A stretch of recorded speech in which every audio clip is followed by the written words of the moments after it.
Captain, if you can start us off with a log today.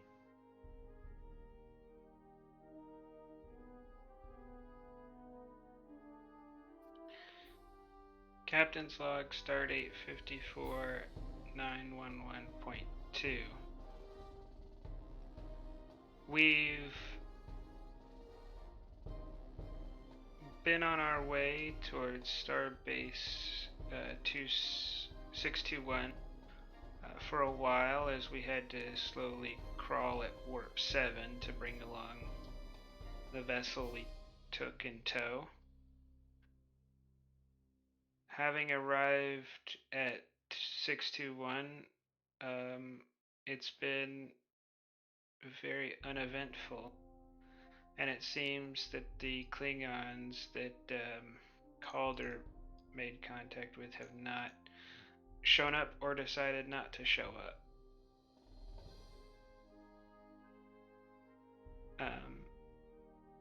If they don't show up soon, I think we'll be setting off without them in Captain's log.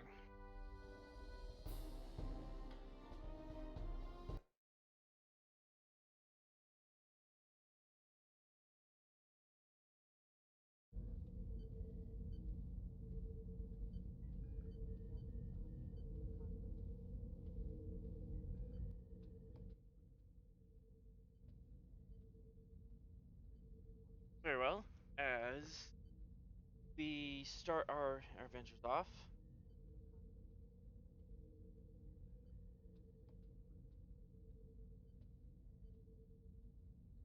there we go. Now I have the right number of threat.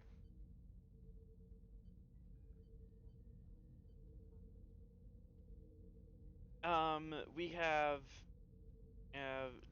a data cache from the Corvette vessel that needs to be looked over. We have our Orion guest as the pirate Miesha, who has been on board the vessel, or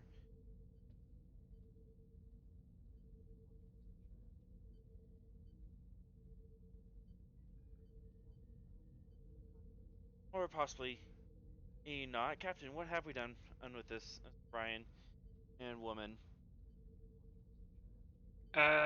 Guest quarters. That's Okay. about it.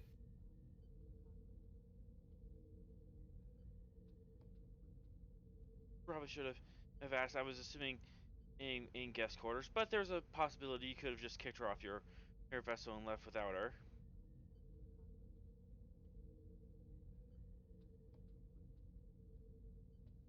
And we still waiting on the Klingon pirates to show up.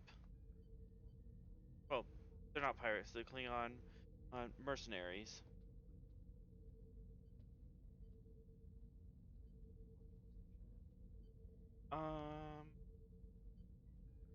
Calder and Maddox, would you like to start taking a crack at the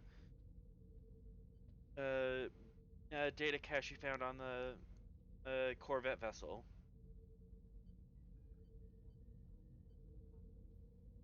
Yes. Okay. Yep, the Corvette vessel that you guys fought on last week belongs to Darron Lek, and he appears to be a frontman for Xareg.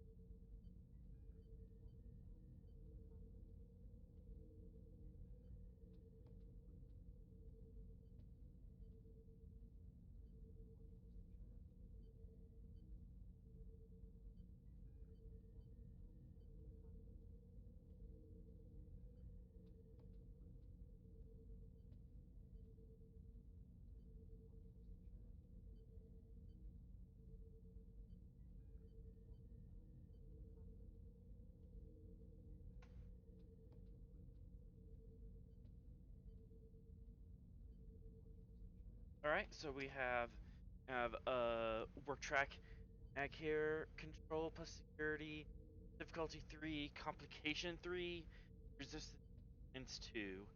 And complication 3 is because there's a lot of false starts and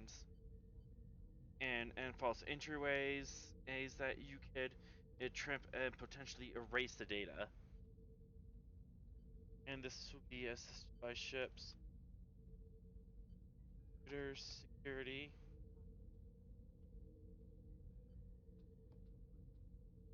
and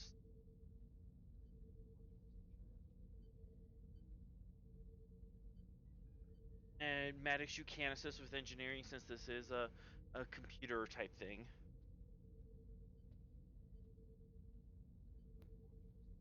Just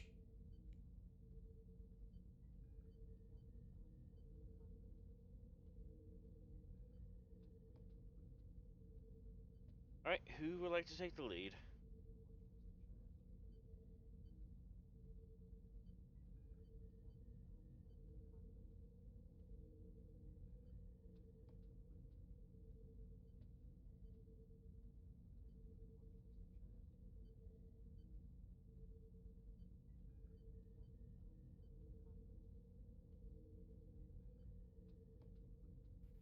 Yeah, give me a sec. Okay.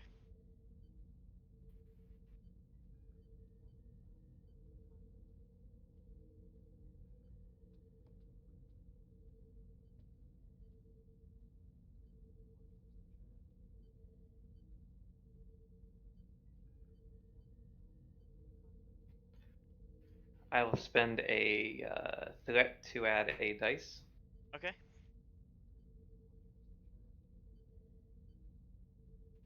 Will that in 6 work What was that? as a focus? What focus were you talking about? Uh, Forensics. Forensics? Yes.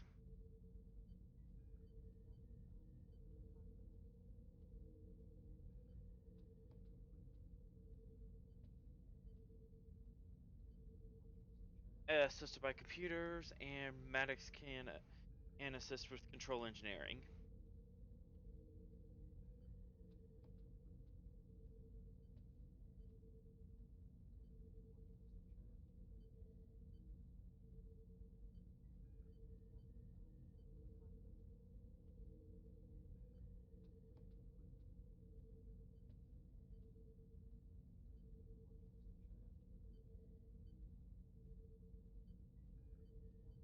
And then the ship.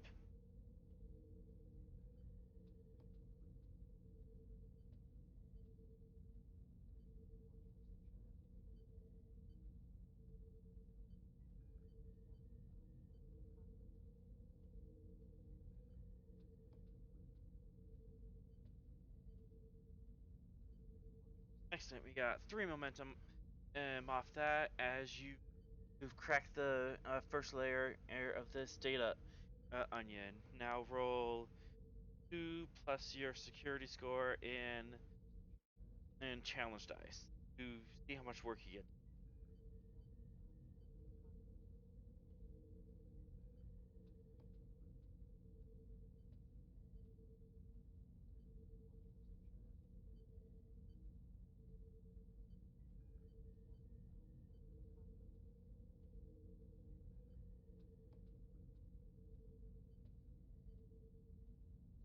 Spend 1 momentum to reroll all those zeros.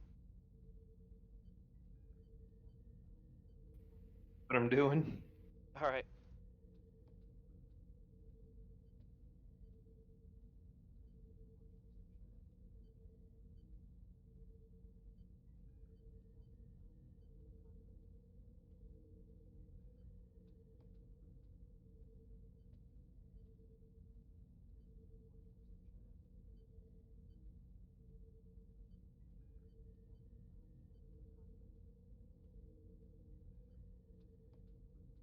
You have 2 effects. If you spend 1 momentum, you can and and get 2 piercing, and you can get 6 work done.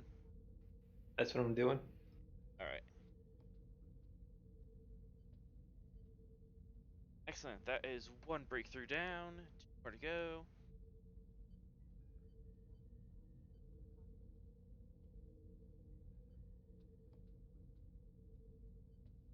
And this breakthrough is essentially you got through his first layer here of encryption, which was literally just scrambling the bits into a fractal code. So now it actually looks. So now on your computer, it actually looks like a computer code instead of just random bits.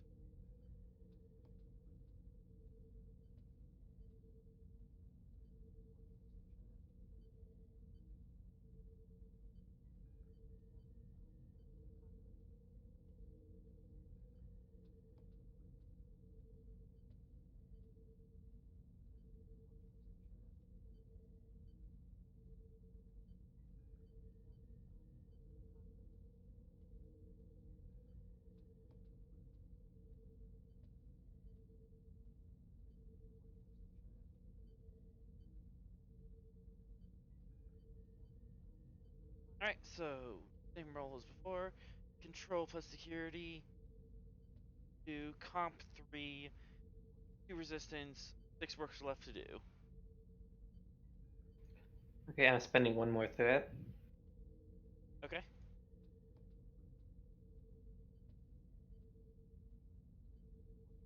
One threat for 1 extra dice. Yep.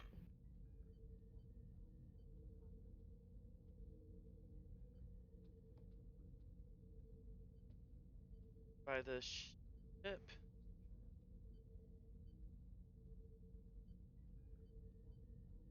And addicts.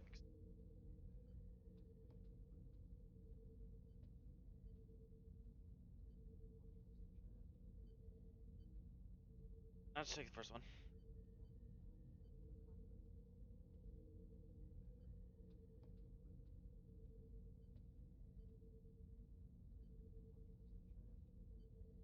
So that's 5 momentum. Yep, 5 momentum. You are at cap. So now let's roll the challenge dice. That'll be 7 challenge dice altogether. I'm spending a momentum to re-roll. Alright, rerolling zeros.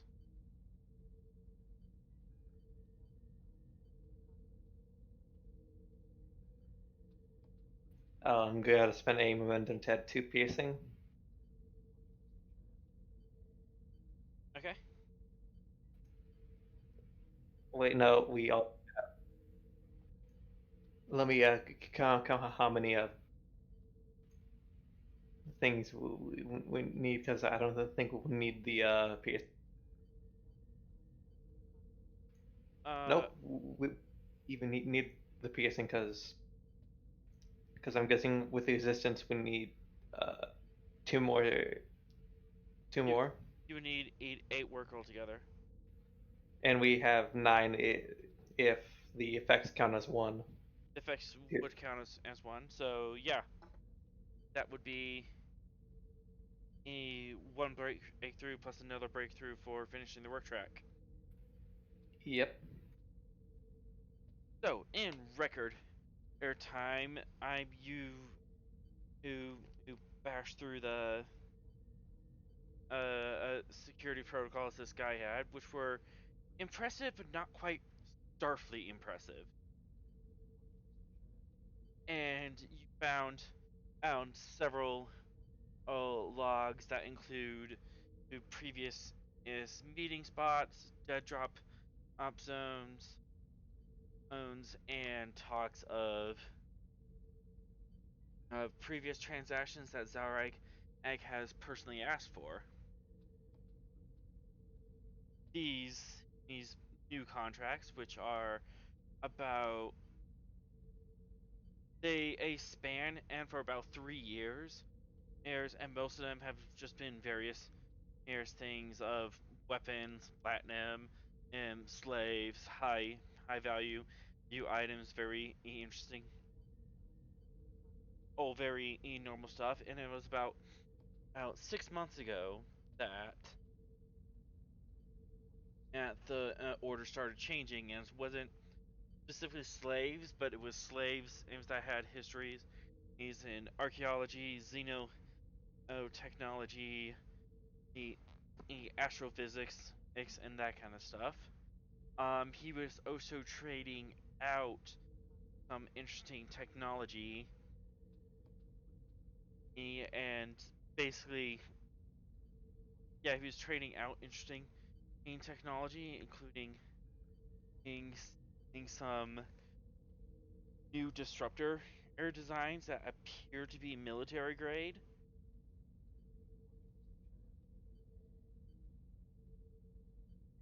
So something happened about 6 months ago that changed his patterns. His current patterns,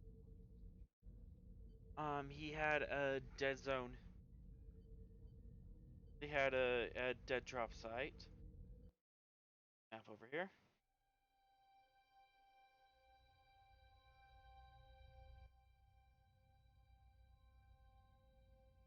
So this is your current location. Malway Station was up north near the Ferengi Alliance. And Xareg was hanging about way over here in Pulsar Nebula next to Starbase 23. The dead stop, one of the dead drop sites was in the Briar Patch. One was in this dead zone of unclaimed space between Cardassia and the Tellarians. And another one was up north of the Federation near Deep Space 5 and the Typhon Expanse. And let's actually put symbols on that.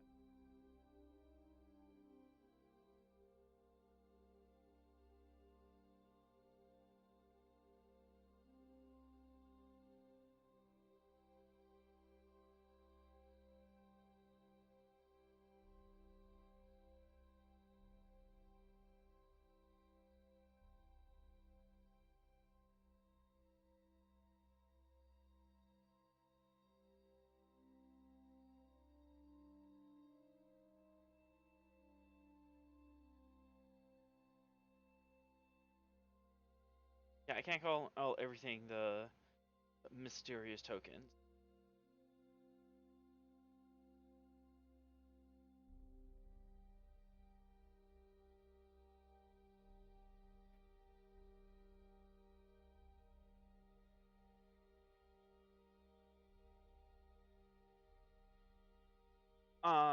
Unfortunately, a Darron Lek has not heard from Xareg over the past 3 weeks, which corresponds to the time when you were in the Pulsar Nebula with Xareg not too long ago.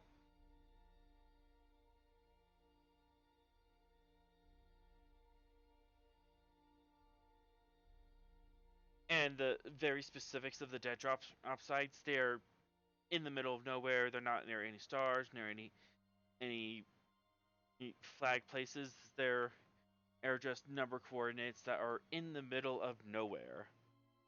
So they would just drop the canister off, and it would be picked up later.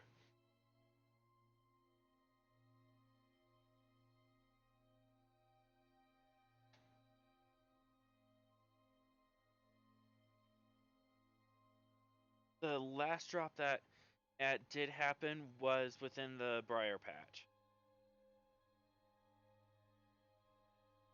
A release from Darron Lek's side.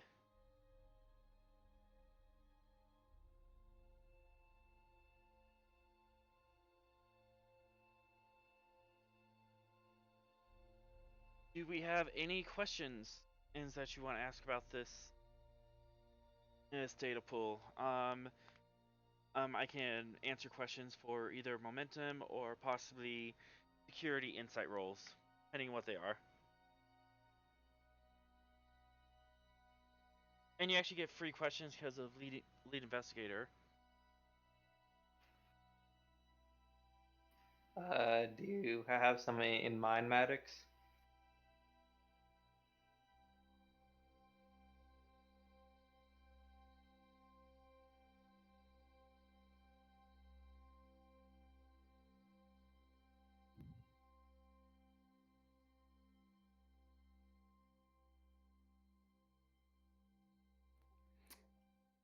I would, if we could ask about the technology drops or the possibly some more detailed information on some of the specialized slaves. Well, that's 2 questions. Okay. The technology, it drops. Some of them, are um drops that Xareg is selling appears to be a disruptor air technology and plasma torpedo O technology.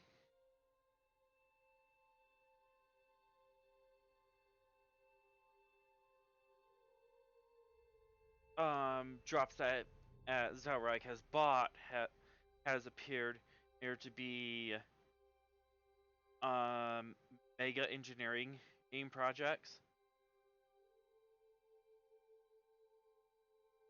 So stuff along the lines of construction of star bases, is massive power transfer systems.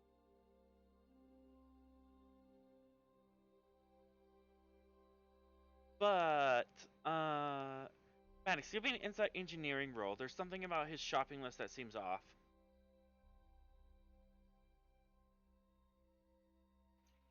Inside what? Insight engineering difficulty 1.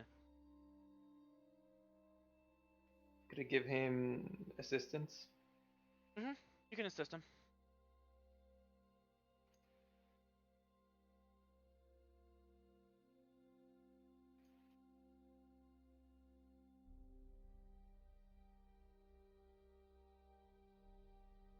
Well, that went well. Yeah, your complication range would have reset. So that's just 2 zeros. Do you have a means of re-rolling that?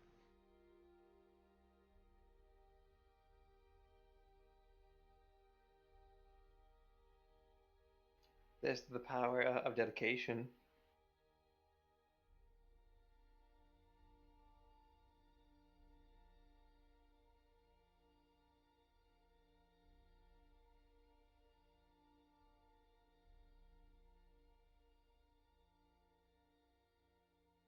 You could spend a determination on it, or we could just let it slip.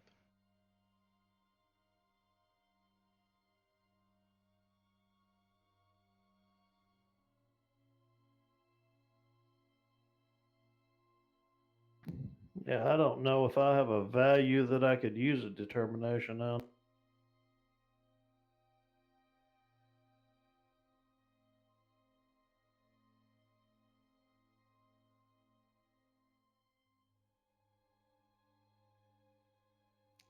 I think the honor one would be a stretch.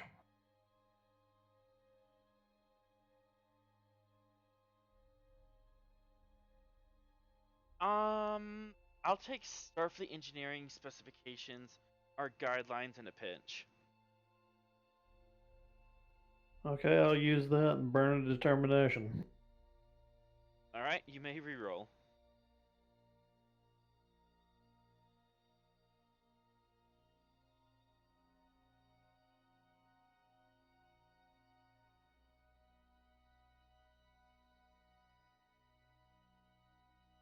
Goodness. Wouldn't that be both dice? It'd just be one dice, wouldn't it? You can reroll the entire pool when you use the determination. Did you? Yeah, you did. You said your complication. Yeah, that's just a hard R20 at that point. But Yeah. you have another dice you can roll.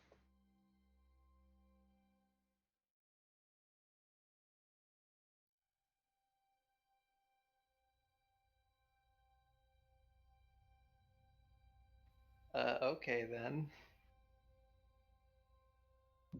Didn't even get my momentum back. Do you want to quash that complication with 2 momentum? Yeah, I probably should. All right.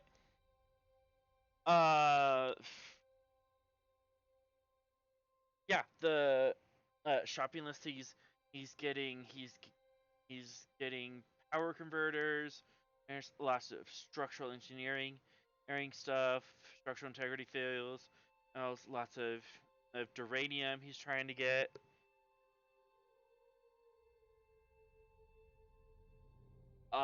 If you weren't any wiser, you would say he's either building a gigantic starship, or a small starbase.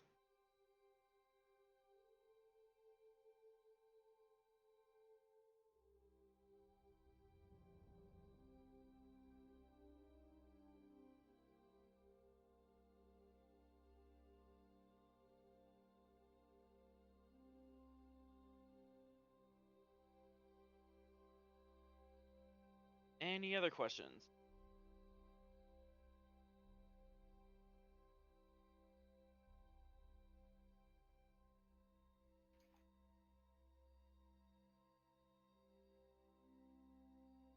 Do you have any, Tolek?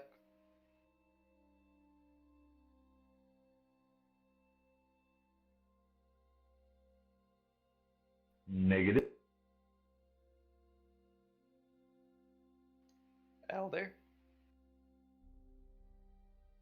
Mm,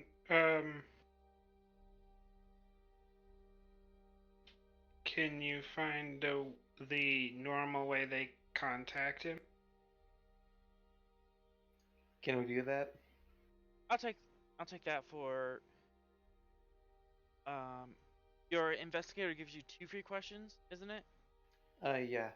Yeah, I'll take that as your other free questions. He does have a small rotating list of communication channels as he contacts them on. Basically, like 6 channels as he sends a message on all of them, and eventually he gets back on one.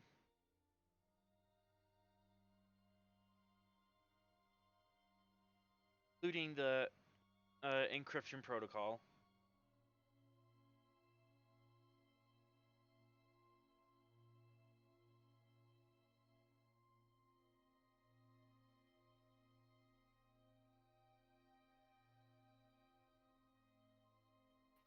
Okay.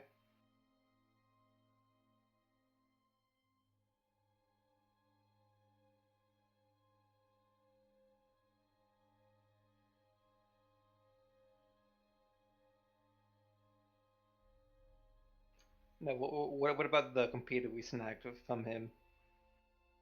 From the office? That just us had at personal. Yeah, that just had a couple more or contacts, people of interest. You know, if he wanted this type of material, he'll talk to this person. If he wanted this type of slave, here's a good slaver that he knows. The content from the safe that we grabbed?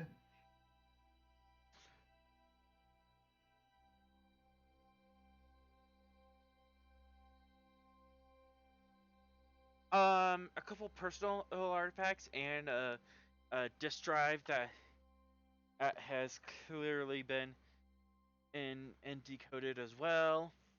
It was essentially his burn book.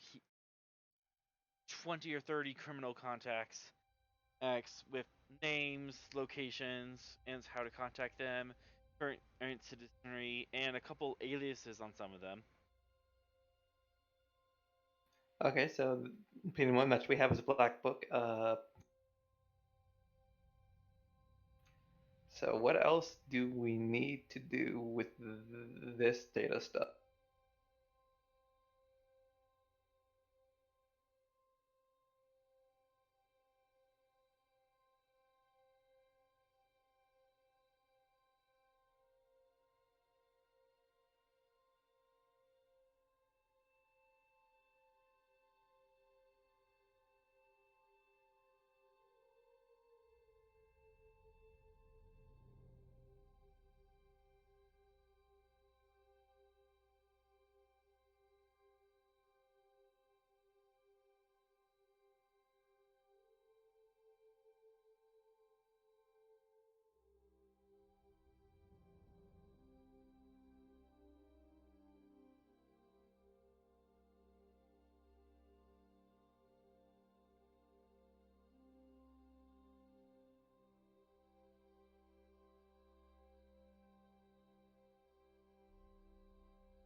as far as the Black Book, no names in particular or stand up for you, but if you were to run it alongside a Federation database, at least half of them have criminal records within the Federation.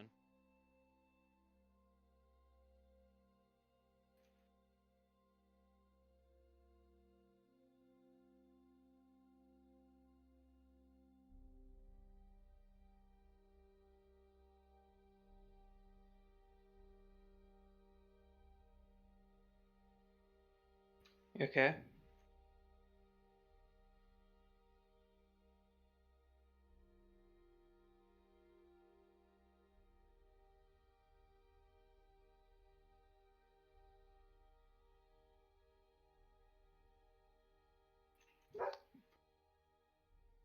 I think that's it for the data mining and so far. Okay. We do also have Darron Lek himself. He did surrender himself to your custody.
Did you want to do an interview with if Darron Lek himself, or are you just gonna let him rot in the brig?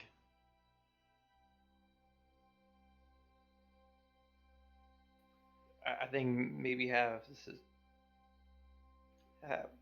have someone else do their scene, and then I'll do the interview. Okay.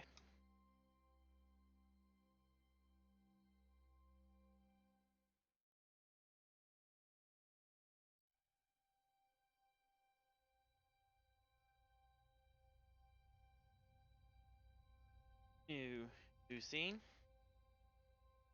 As captain, you're getting a hail from the guest quarters. Before I talk to her, I want to go over the information that I saw. So Okay. I'll just say that I'm unavailable. Okay. What information do you want to go over? What she wrote down when she was in the conference room. Okay.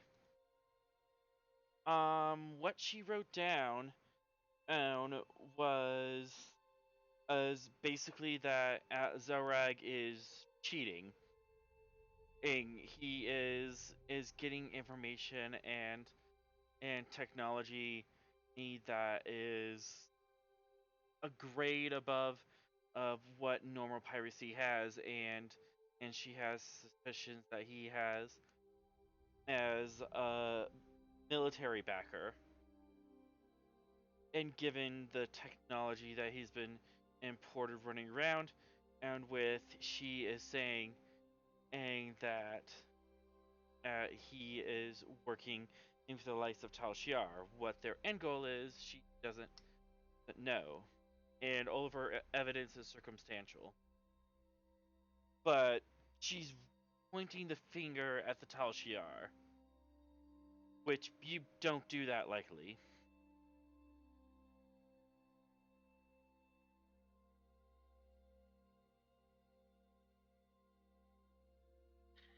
Okay. When you say she says that he's got an unfair advantage. Does it sound like she means over her?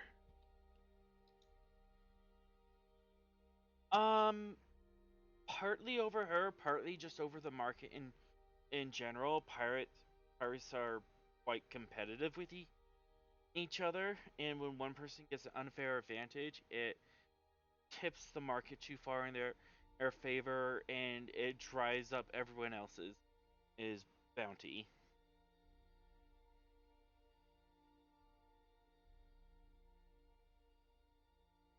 Yeah, I'm more interested in the fact that she's not hiding the fact that she's a pirate.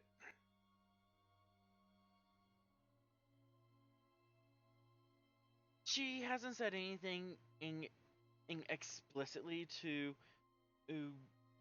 condemn herself. I'm gonna run her through our database of wanted people.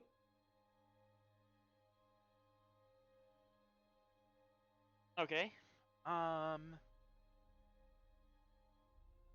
Reason, con, or command, and difficulty 1, assisted by ships, computers, con.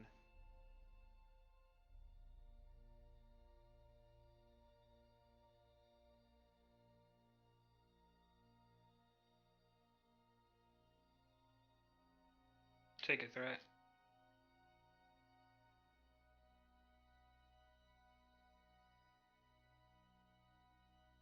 Oh, I didn't roll the third dice, so I guess just don't worry about it. Okay. I had to click on the 3.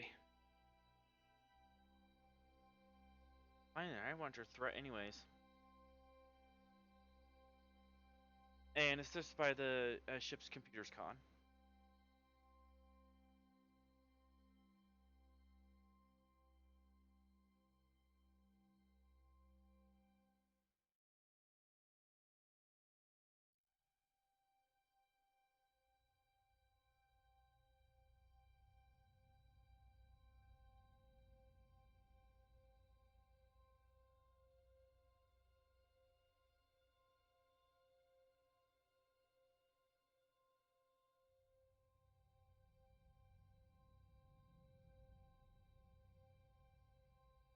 Does someone want to roll for the ship?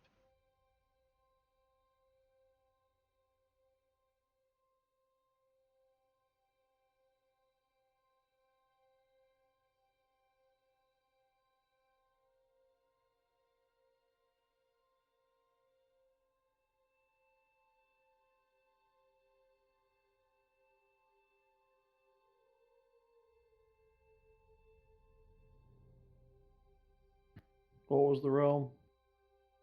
Computers, con.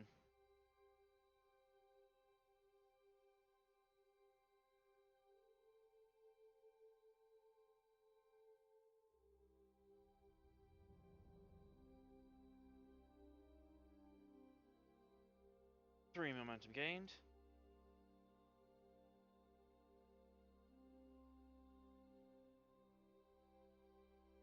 She has actually served time in a Federation penitentiary, 2 years for or smuggling, and she's also possibly involved with piracy, a ring, although evidence is inconclusive. It's it's just that she seems to be in the same area as these slavers seem to be.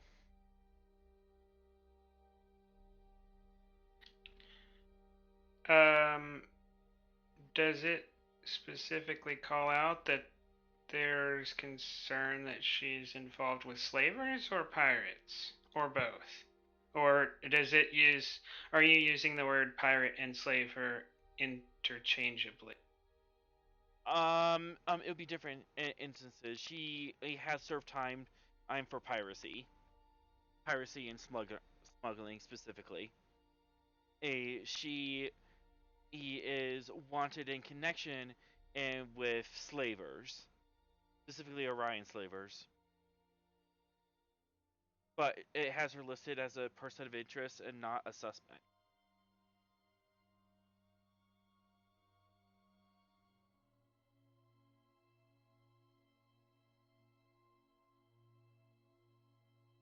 But she's served her time for the smuggling and piracy type stuff. So the Federation's it's kind of like, okay, she's done this before, but she's served her time, so she's free to go. And she only served 2 years, so whatever he was caught smuggling wasn't that big of a deal. All right. I'm not gonna do anything until I see what Calder and Maddox have learned.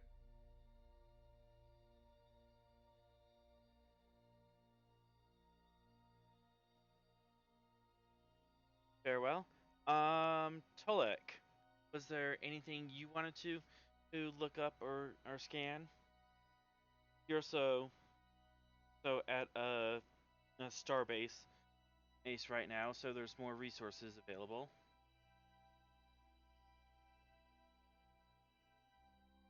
Nope, I'm good.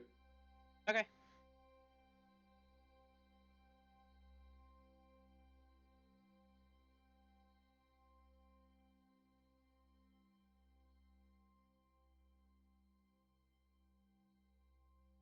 In that case, as you're going over the information again, you get a request to speak to the guest again. In fact, over the past hour you've been looking over this information, you've gotten no less than 5 requests as to speak to her.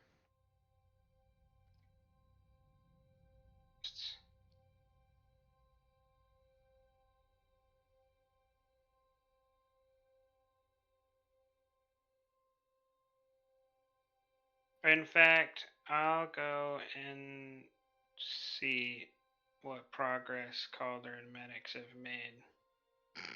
I like it. I love it. Okay. Um. Calder and Maddox are either in the engineering room. Actually, yeah, they would be in an engineering lab off to the side. I'd working on this computer, and about this time, is when you're compiling all this information together. So, Captain, you can walk in on Calder and Maddox. They have this computer core that is strung about out this lab, and Calder is hunched over a computer display, streams of data coming through, and slowly there's a holographic map on the far side of the wall that's being populated in, and they're drawing routes, and it's a conspiracy wall.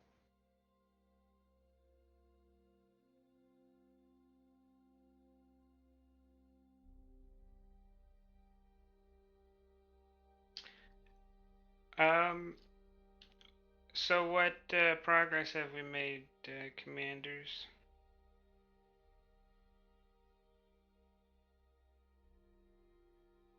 Captain, looking over the list of items that he's been acquiring, I can't tell you exactly what he's building, but it's something big, either a huge ship or a small starbase. Which, for our reference scale, 7 or 8, that's about the size of a Borg sphere. So this would dwarf yeah, this would dwarf a Sovereign class starship. Not quite as big as a cube, but pretty dang big.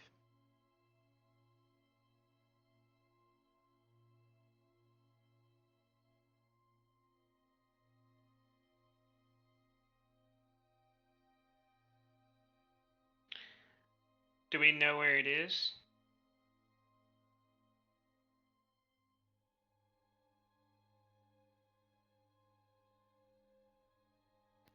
Not yet.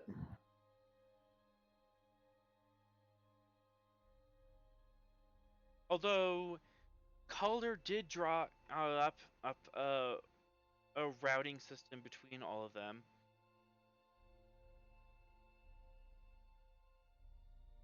And That's might... plotted. Yeah, he plotted a route between them, and that might have shown something. You mean the thing I posted? Yeah. Yeah, just for figuring out with these points on the map for figuring out, trying to triangulate a location.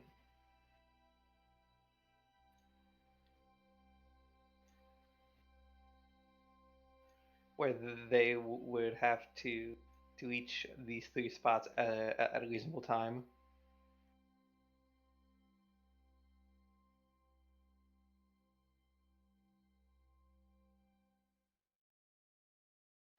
Well, I think he just jumps from with using the stars. So we don't know that it takes him an unreasonable time.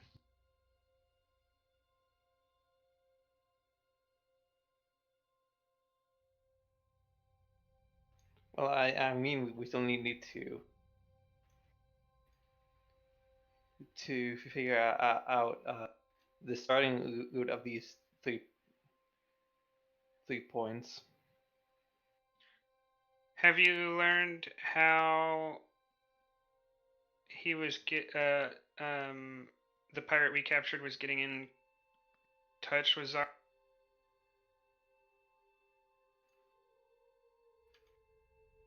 No, but the data we found has some stuff to contact him.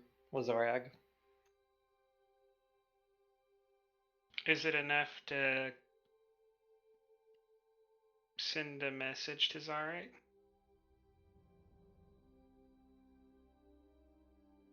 Maybe, but I don't think it's a good idea. We could try to set up a drop. Say that we've got Iconian artifacts.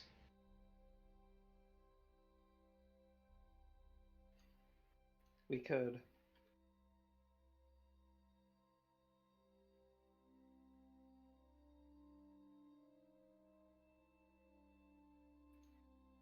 Plus, I think before we do that, we should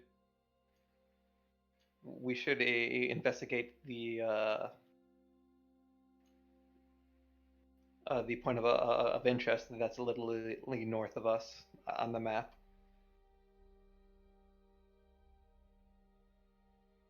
I think it's like 5 light years away.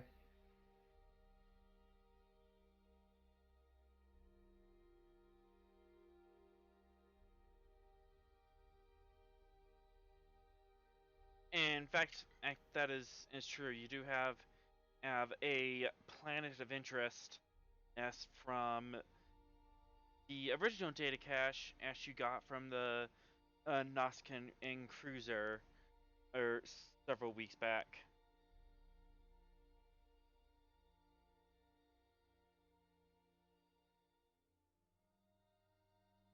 They had no connection to Xareg that we knew of. That was just assumed by us, right? Like their computer didn't have any direct mention of him, did it? It actually he did. They were taking orders from him. Okay.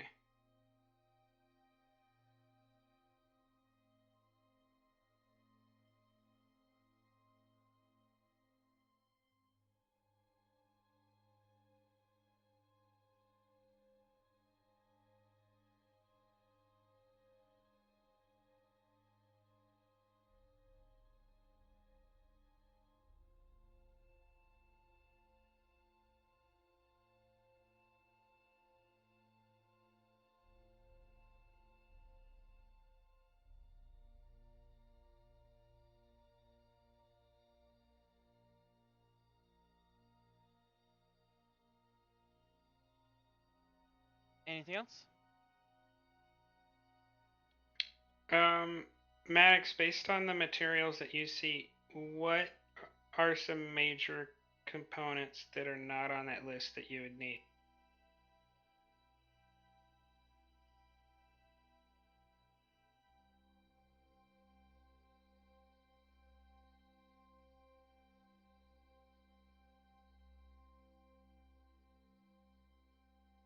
To figure that out, Maddox, that'll be insight engineering in difficulty 2.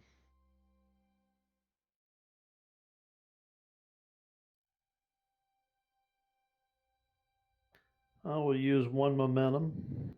Okay.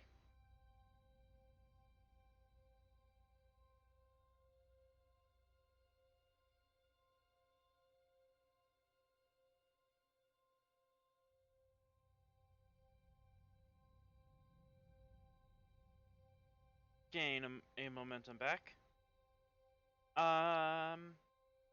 He does not appear to have anything in the terms of dilithium, antimatter injectors, or warp coils, or even in any components of a fusion drive. So, he has everything for a ship except for a power source. Can I look up real quick known pirates who are pirates who are known to trade a lot in those materials? And did we get any other associates off of the computer that we just looked into? So you want to cross-reference the list of contacts for, or list of components, to see if there's anyone that Xareg might be looking for? Yeah. Okay, 1 moment. That's gonna be a reason or insight con on difficulty 2.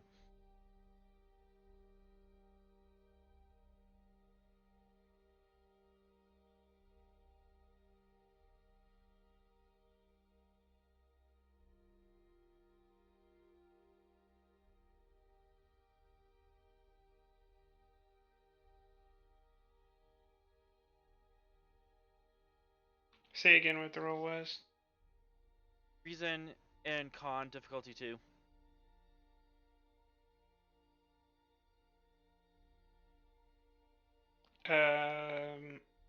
Calder and Maddox, what are y'all reasons, cons?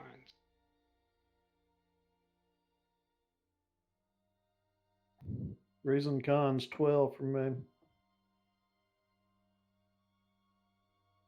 10. Can you take that roll, Maddox? We could just pull a.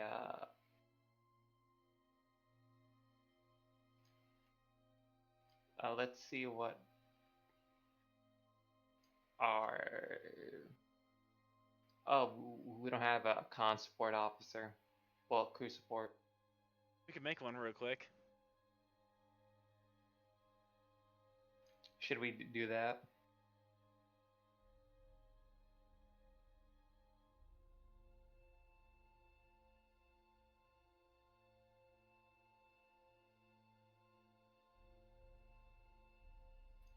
Elder. Say that again.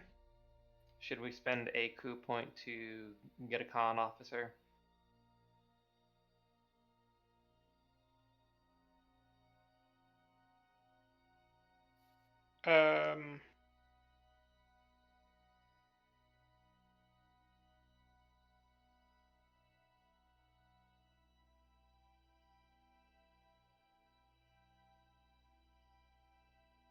Like, we can only add max, so it doesn't really affect us.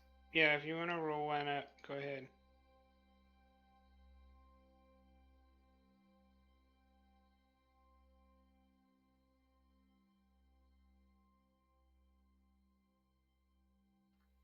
Give me a sec. I'm setting up the generator right now.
let's make this con officer a villain.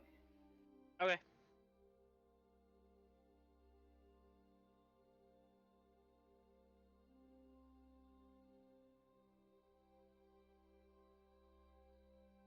There's a sheet. You need to edit it to make it editable by everyone.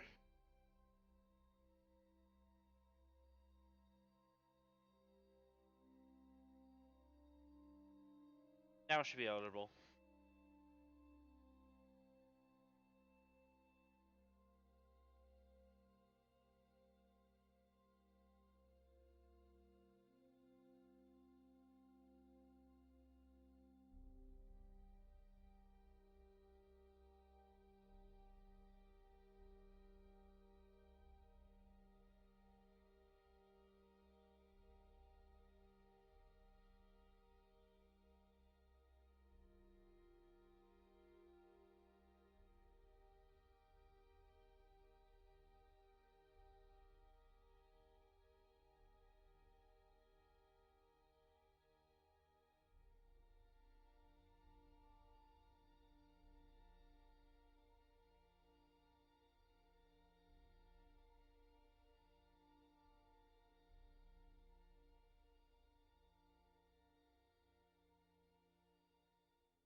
So who's going to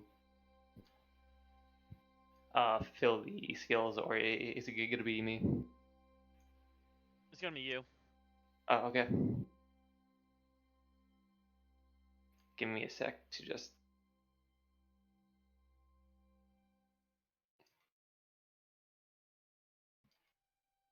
Yeah, we can go ahead and Maddox roll this time, and we can use them next time. That Okay. way we don't have to wait. Yeah. I mean, I already. I could just set up the con and insight stuff. Yeah. Go ahead. Do.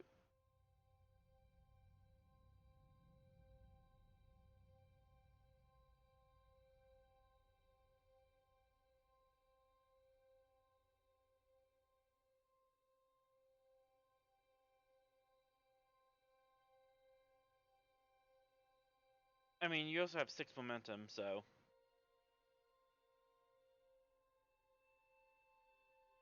Okay.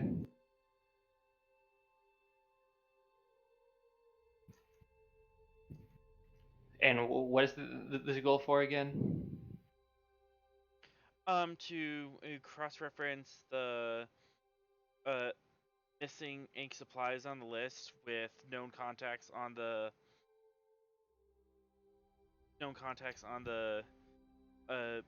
contact list to see if there's anyone who Xareg might be talking to next.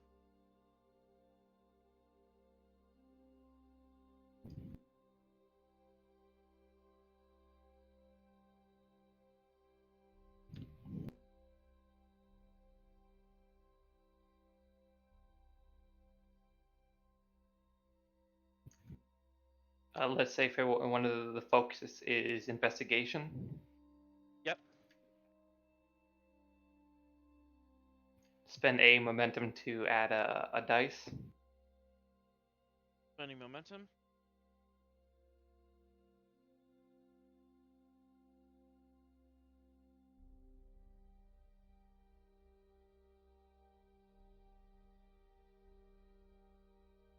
There we go. There is one.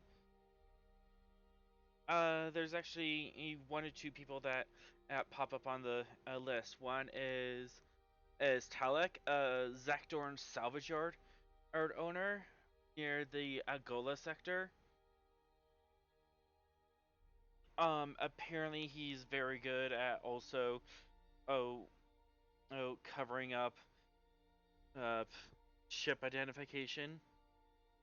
He basically chop shop up that rubs vid numbers off. Kind of the same idea, only in space. And then on this, yeah, and Telek is on the far side of Cardassian's base.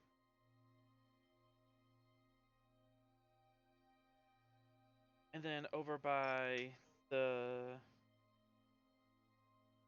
Briar Patch is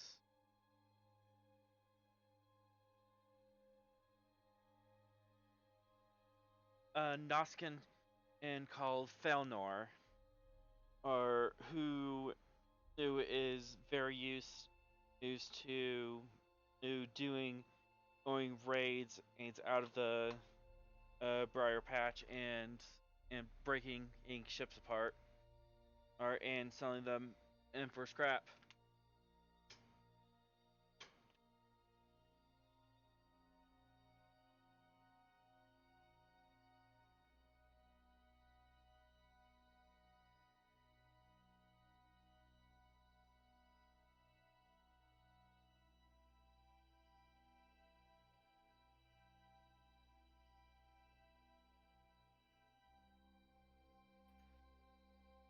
Okay.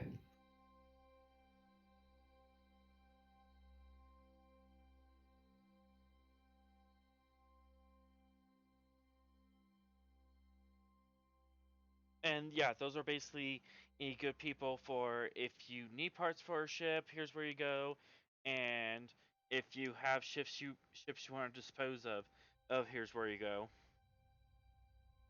There's indications that Telek is very skittish and prone to burn evidence rather than and sit on it. Whereas Felnor is just very he's a Noskin and he feels like he has rights to every hall in the sector.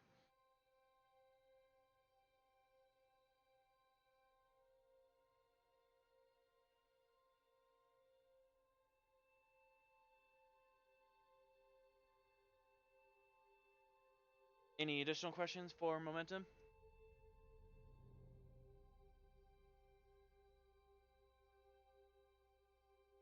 Can Do you show us we? on the map where those two are? Yep.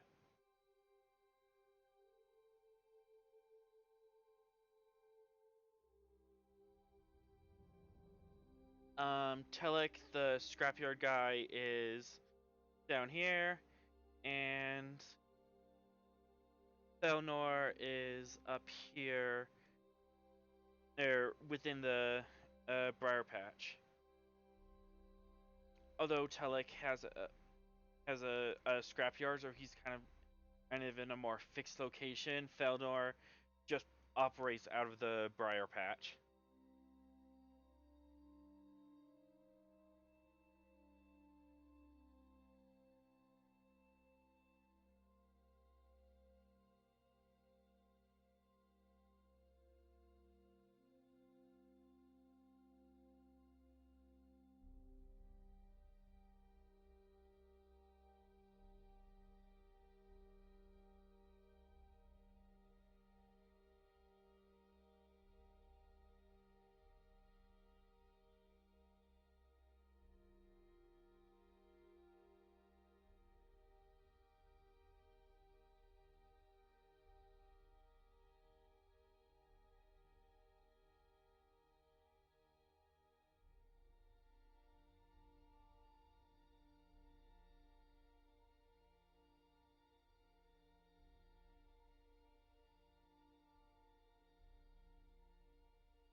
Okay.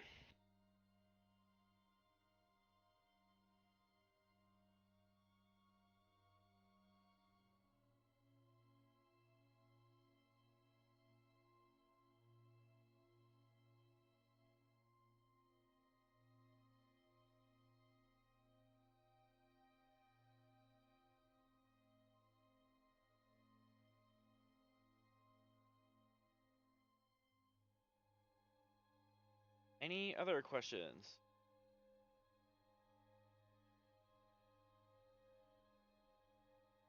But yeah, it would seem that those would be two people who will talk to when and getting more or ship parts.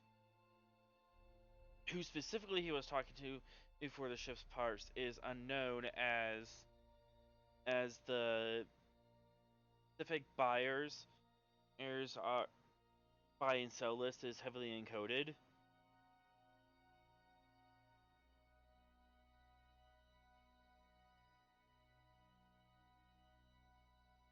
As for the planet nearby, that is a mine, a small mining colony called Talon 3. It's run by a Ferengi named Glek, and is known for mining duranium, and is actually a reputable source. Some of the duranium from the Svalinn probably came from this place.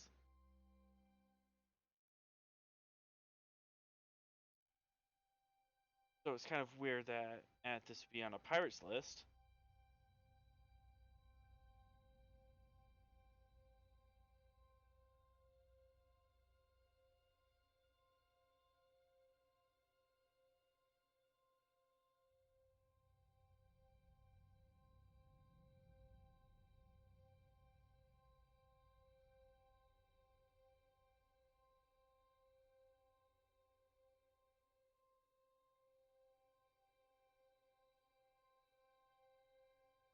So many leads.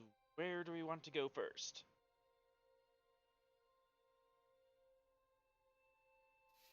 I think we'll just make a loop.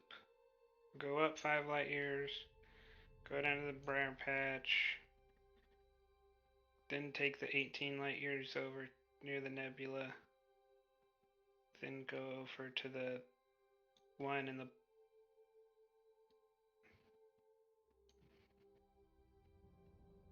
near Epsilon Ursae Majoris, and then over to the one between the Tellurian Republic and the Cardassian Union.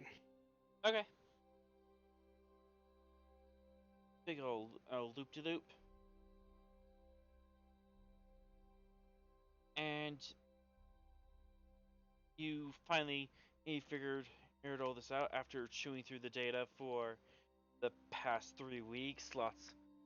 Lots of restless nights trying to get it through all that encryption.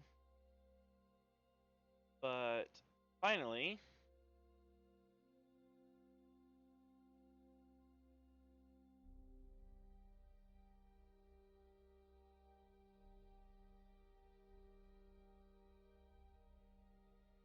Captain, you receive a personal message. From Admiral Nea.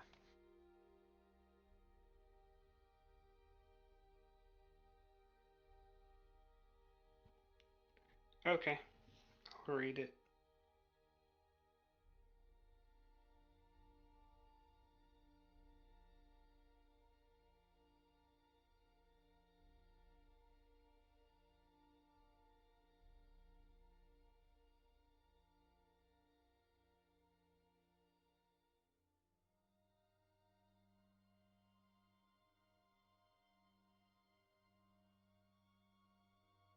Sent to you on Discord? Yeah. Okay. Um. Is she at 621? Unfortunately, she's not. He's still at Starbase 21. but she's ready to remote in. Where's Starbase 21? South of Cardassia.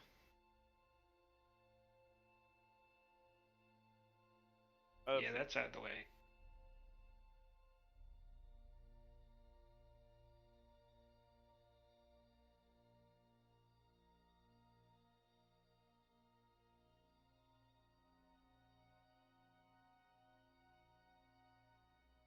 I mean, you could go there, or if you deviated, going to the Epsilon or some Majoris place. If you wanted to do this in person. No, it would add like. It'd add like 4 or 5 days at least onto our journey. Let's just call her. Yeah, I'll just set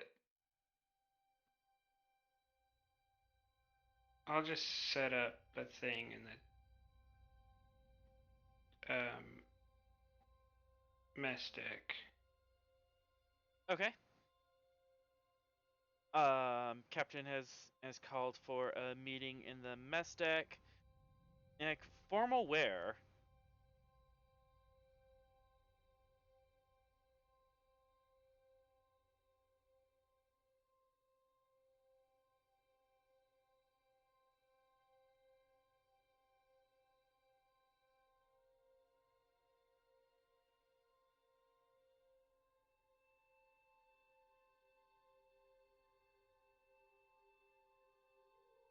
As everyone unslowly he shows up, a big projector screen is brought in, and on the screen is Admiral Nea herself, also in dress uniform. Thank you, gentlemen. I hope that I find you well today.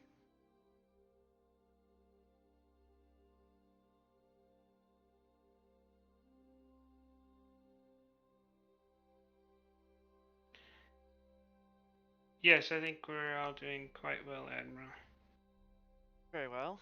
I apologize for doing this remotely, but I felt the need to present these right away, and travel time did not permit me to deviate from Starbase 21.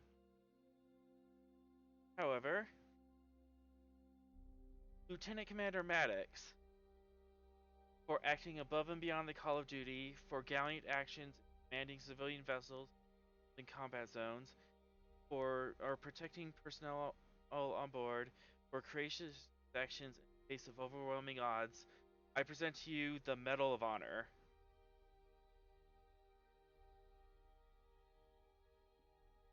Thank you, Admiral. I'm at a lack of words, but thank you. Lieutenant Commander Calder, for acting above and beyond the call of duty in saving the lives of crewmen and civilians alike, for gallant actions aboard our Malway station, I present to you the Medal of Honor. Thank you, Admiral. And Captain Elder, for gallant actions in saving the people of the remnant colony from destruction, and for acting above and beyond the call of duty to uphold the values and virtues of the United Federation of Planets, I award you the Medal of Honor. Thank you, Admiral.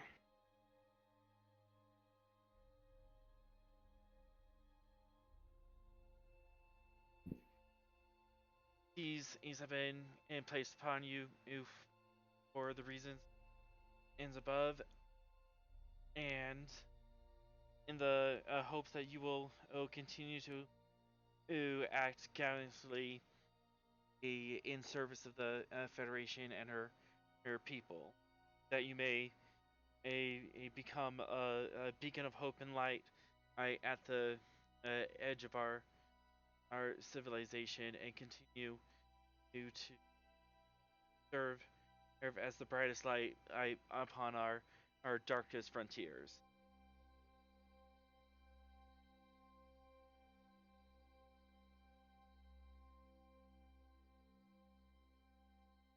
And here's to wishing many more or adventures for you and your crew.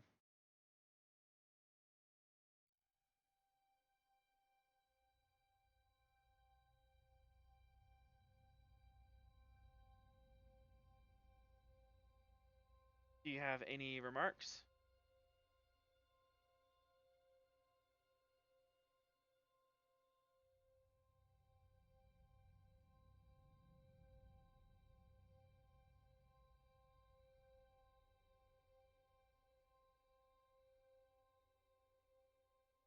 I do not.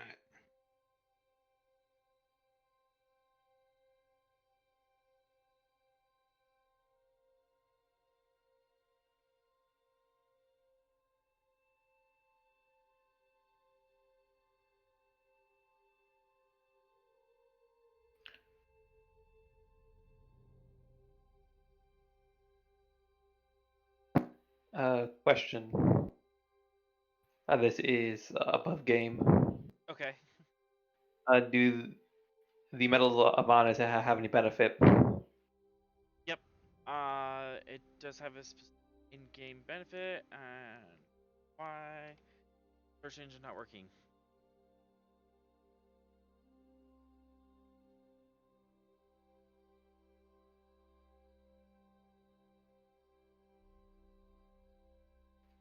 If you find it, could you post it in general so I can... Yep.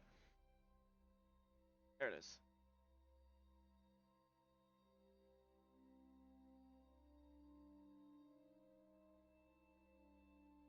The Medal of Honor. Once per mission, and a character may gain 2 bonus momentum on top of successful tasks. The bonus momentum may not be saved. If the character has earned this medal multiple times, this benefit may be used once per mission for each Medal of Honor awarded. So after you succeed at a task, you can activate the medal and generate 2 bonus momentum, but you have to spend them immediately. You can use this for bonus damage, and is an immediate reroll. Oh, any immediate momentum spend.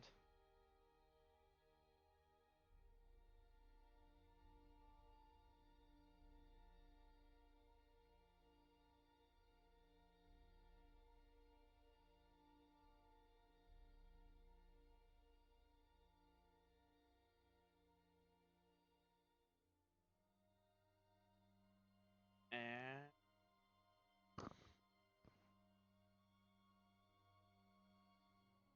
yep, the 3 of you now have that medal activated.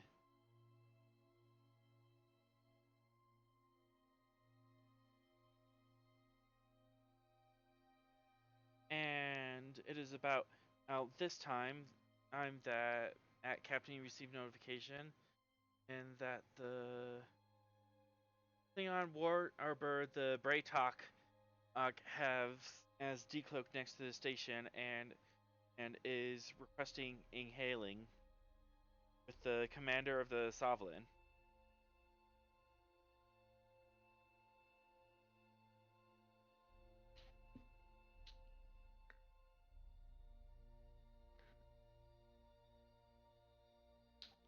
Commander Calder, I'm gonna need you with me on the bridge.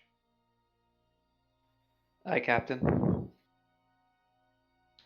Commander Maddox, could you go to the civilian quarters and escort our guest off the vessel and convey my disinterest in doing when working with those associated with slavers? Sir, should I grab a security officer as well? No, we have no evidence of a crime, only the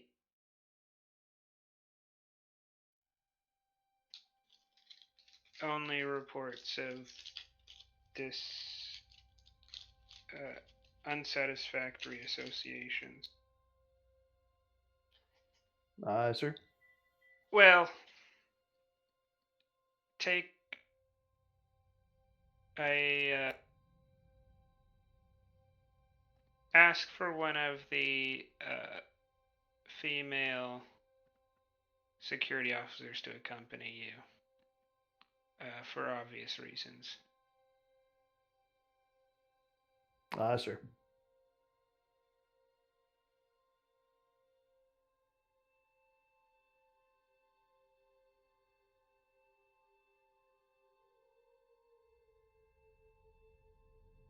Very well then. Let's cut to the bridge with the Bra'TaQ.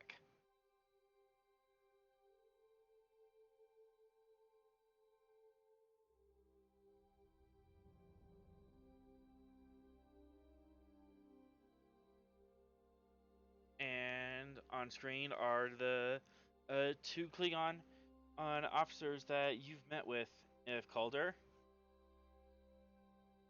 Commander Zaytak, and Wek. And in boisterous his Klingon fashion, greetings, greetings! And we hope we did not keep you waiting too long. Not at all. Who do I have the pleasure of speaking with? I am Commander Zaytak of the IKS as Bra'TaQ. Good to meet you. I'm Captain John Elder of the USS Svalinn. I believe you've met one of my officers. And I point to Calder. It's quite on screen. Ah, indeed we have. Of the brave warrior who jumps in front of Nausicaan knives.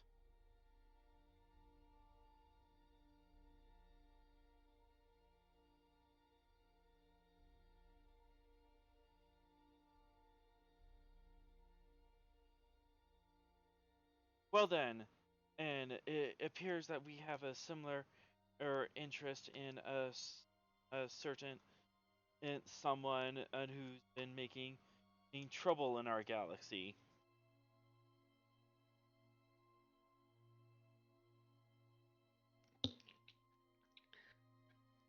Yes, we were hoping that you could help us track them down.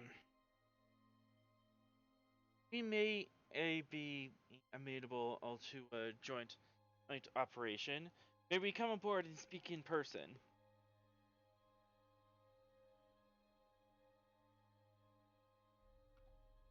Yes, I'll have our transporter room work with you. Very well. We will see you shortly. Kapla! And the screen cuts off. Well, let's go to transporter room 1. Meanwhile, new scene. As Maddox, been asked to escort our Orion guest. And you've been asked to take a female security officer. Are we taking Belle or Diaba? Tavel. Probably a good choice considering you're going up against a psychic.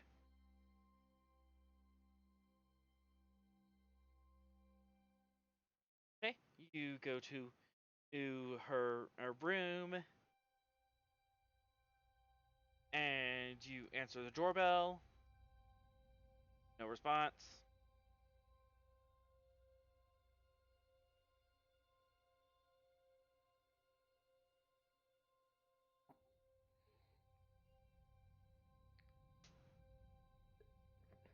I asked the computer if there is a life sign in the room. There is one life sign in the room.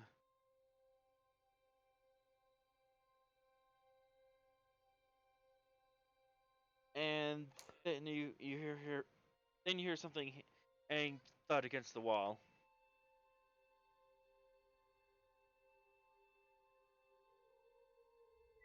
I request my more than capable security officer to head in. Gonna do an override on the door.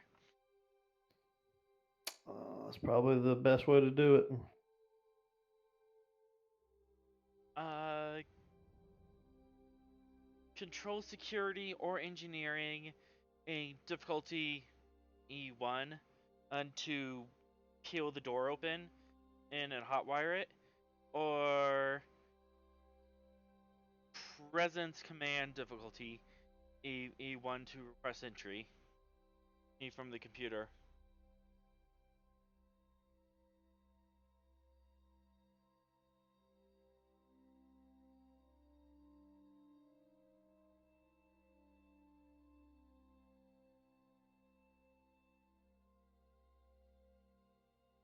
Generate a momentum. As you quickly pop the control panel off, hotwire it really quickly in something you've been doing since the academy, and the door slides open. And revealing an Orion female in a bathrobe, looking indignant. What is the meaning of this? Why do you make a habit of barging into your guest quarters? Only when they don't respond to the hail. You notice that her clothes have been hastily thrown about out the room, and also her hair is dry. Possibly that she heard the hail and quickly put on a bathrobe. Well, where is your captain? I've been trying to get a hold of him. I would almost think he's ignoring my calls. Well, I'll give you a couple of minutes to get your stuff together, and then we'll carry on from there. Does your captain make a habit of sending escorts to his guest? The captain does what the captain wants. She pouts at that. Very well. And she gestures for you to leave and for her to put her clothes back on.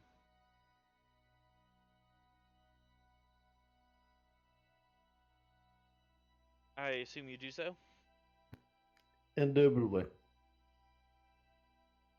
Okay. Door shuts. A couple minutes later, she answers the door and he's back in her civilian and get up, stains her weapons that have been confiscated. Very well. Well, the captain sends his regards and his regrets that he will not be able to conduct business with you. And he would like for you to go with me to the transporter room so you can disembark here at the Starbase. And what unsavory information does the captain find so regrettable? It's not for me to question what the captain's motives are, just merely to follow the chain of command. Oh, but surely you could at least tell me what offense I've done to your great captain. Fitness medicine difficulty 1.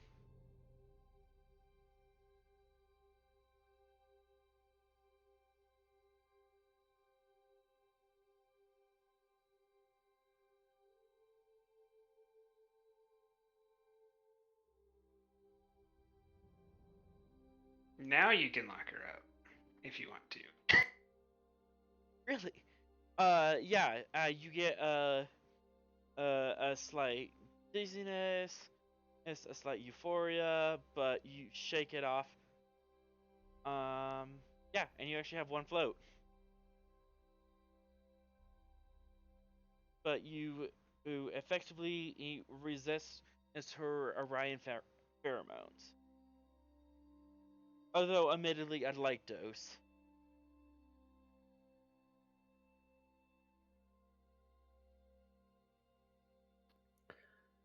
Are you going to comply with the captain's request peacefully, or are we going to have to make this difficult?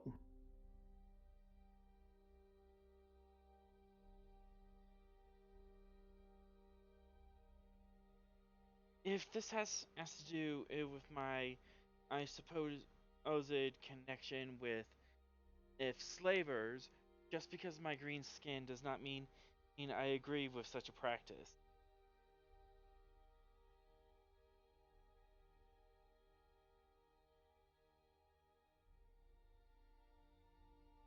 That is a mistake on your end, and something I rather wish is to discuss in person.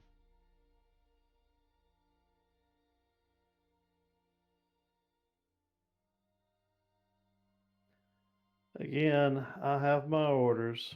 We're heading to the transporter room.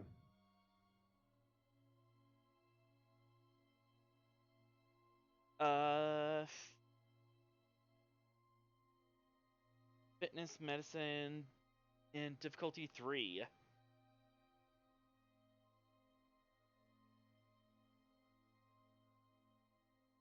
And fitness medicine difficulty 2 for our Tavrel, as she's in the splash zone of this.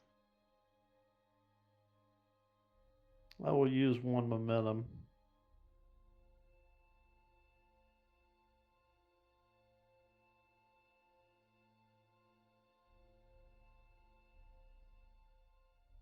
And yeah, now you have all the reason, and you need to lock her up.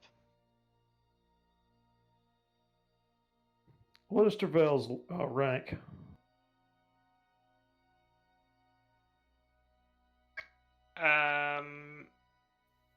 First class.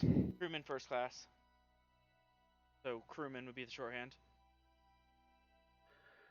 Crewman, escort our guest to the brig, please.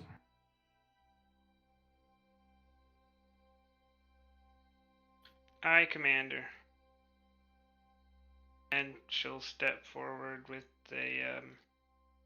Oh, she's got to make the roll real quick before. Difficulty 2 for her, because as Vulcan. Well, also being female, I don't think she can be like controlled, but she can get headaches. She could get headaches and be driven to fits of rage. Take 3 momentum.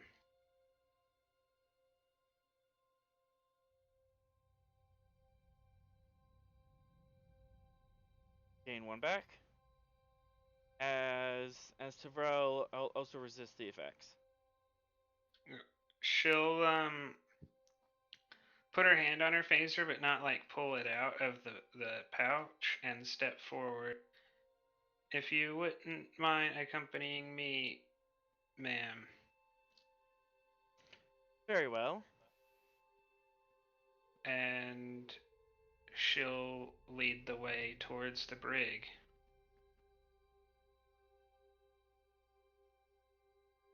Miesha complies. Eyes with no further incident. And do you come with thematics? Yes, I'll make sure that this is complete. Then Tavel will ask for any further orders once you get to the brig.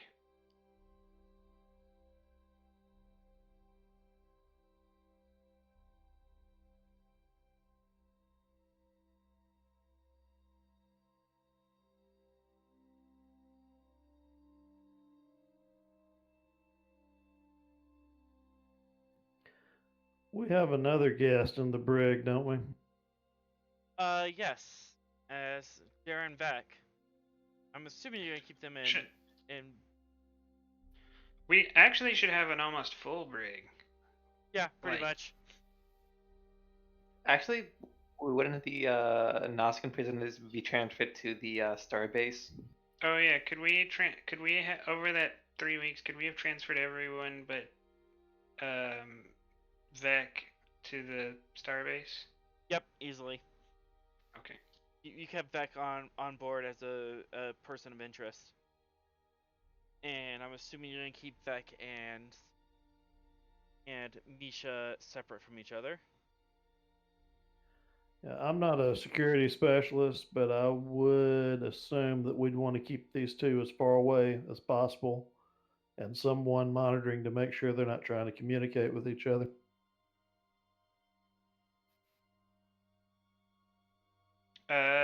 Then Tavel will lead her to a separate bay from Vec and make sure to note in the log, in the little notes for the whoever's in the watching the brig, that there's no allowed communication. Very well. Well, that has been taken care of. New scene as the Captain Calder and Talak meet in the transporter room. Would I have had a chance to update the captain before this meeting? You probably could have updated the captain that you were placing her or under arrest just as they got to the transporter room.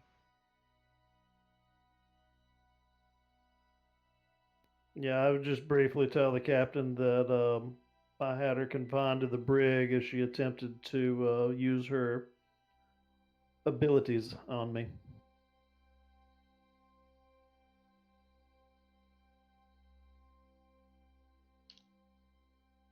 Good work, Commander. And then I'll turn to Calder and say, Commander Calder, if you wouldn't conduct some interviews whenever you get the chance on her and Vec.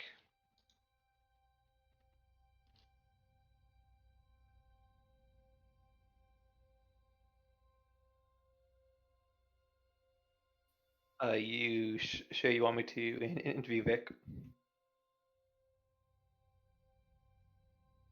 Would there be a problem with interviewing him? Oh no, I thought Vic was the oh, no, never mind. No, Miesha's the Orion. Yeah, but I'd like you to interview them both.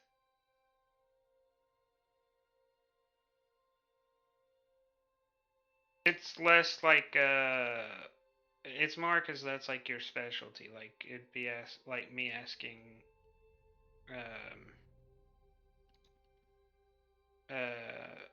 Maddox to like do a work, like a diagnostic on the warp core. Like if we're gonna ask anyone to do it, it's kind of your domain and you're the best skilled at it.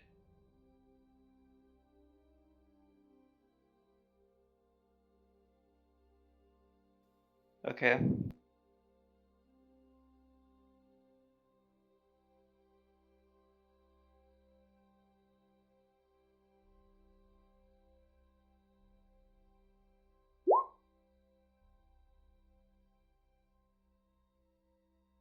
All right. The three senior officers are on the transporter room.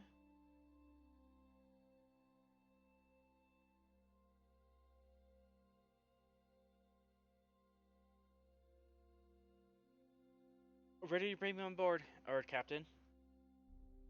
Energize.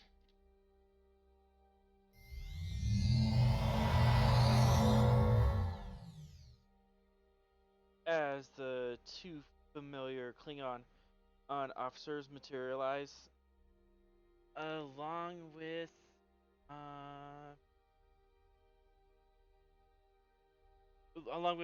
two more or lower class lower or ranked escorts. Greetings, greetings. The Commander Jetek says.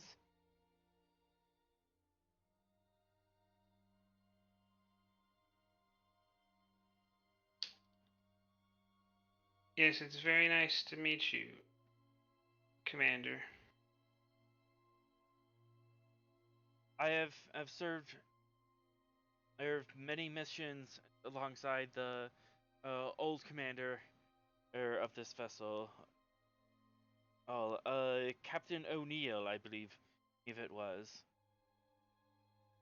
As we actually defended the Svalinn as she was disabled and helped tow her back to Starbase. It was Well, it was very good to see her in space again. I am very grateful that you were able to do that.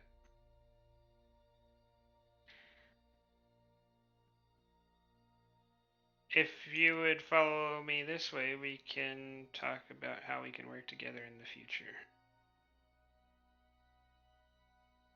Very well, and him and his entourage follows along.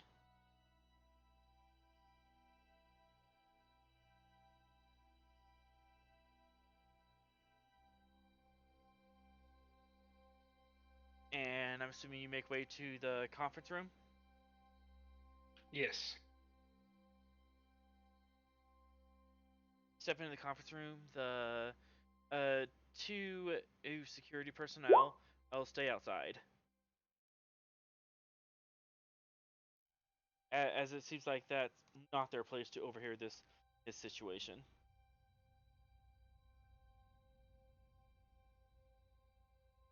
So, tell me, a captain, and what sort of alliance are you thinking of forging today with the Klingon Empire?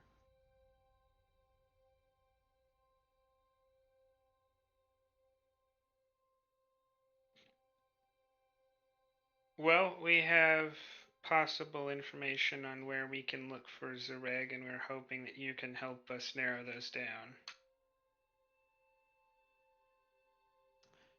Very well. Xareg has been in a scorn on our side, right, for the past six months, and is becoming increasingly difficult to manage. However, we've never been able to get much concrete information to bring him before or the interstellar courts. I take it you have such information.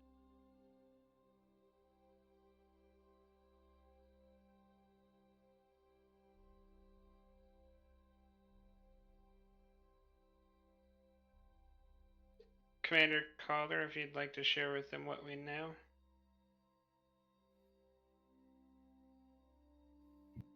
I put up the map. Okay. Do you show them everything on the map, or are you censoring some information?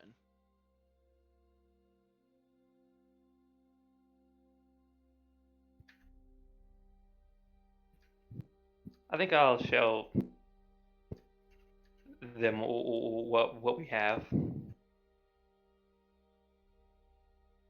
Very well.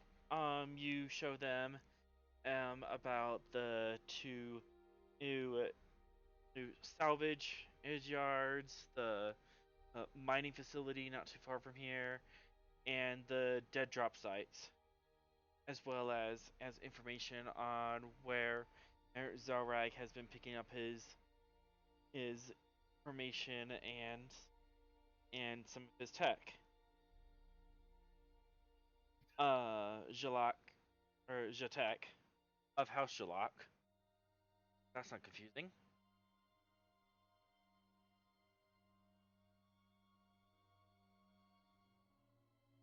I'll also throw in the shopping list and And it's telling them that they're building something big. We concluded that he was building something, but we were unsure of the magnitude of it. We also have several Klingon ships that have been and raided in the past 6 months within our borders. That's where we became involved in such a matter. At first we thought that they were just random piracy, but we then found out that they are all interconnected to the Xareg character, and we've been hunting him ever since.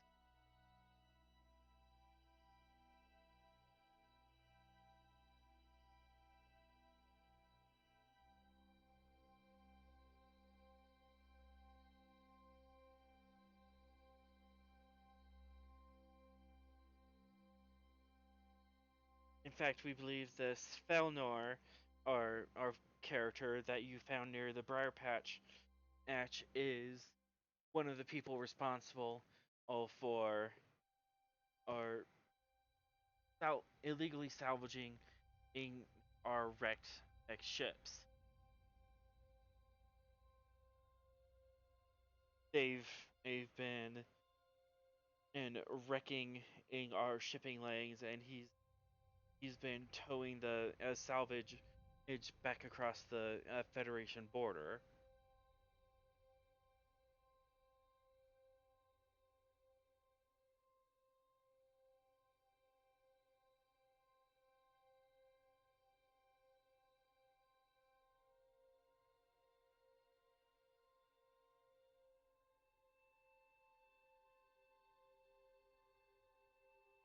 So, when and where do we attack, Captain?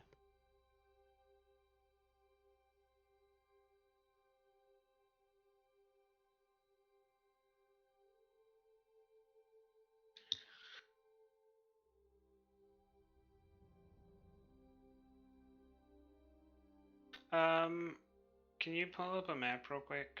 Yep. In fact, probably a good idea for us to have this map up, anyways. Map. The these symbols, those are new points of information. These are the dead drop sites. One of the dead drop sites, Briar Patch, coordinates with Felnor, who appears to be doing raids across the Klingon border, and also hitting in K7 and Sherman's planet. The dead drop over here is fairly close to Telex salvage yards.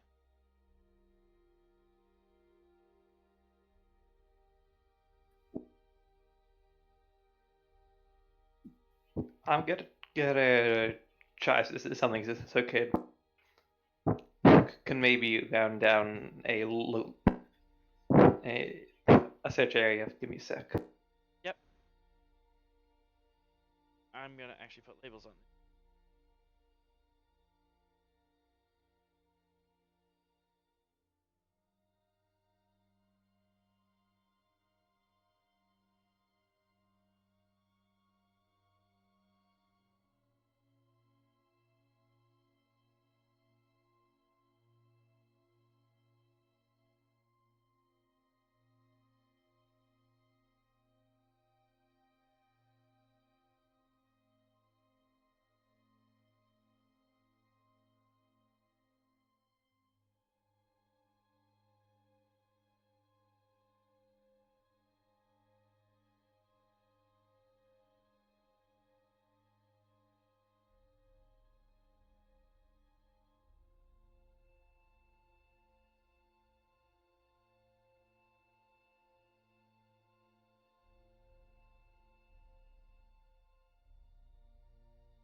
There we go. Now we have our conspiracy chart.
Pretty much my thought is maybe the base could potentially be in the area inside these two shapes combined. Okay. Kind of like in an equal distance in between in all the drop zones.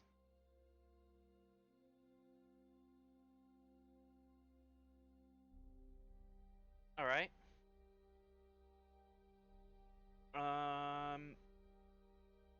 Well, this is very much in the heart of Federation base. In fact, within that zone, you have 3 out of the 4 are founding worlds.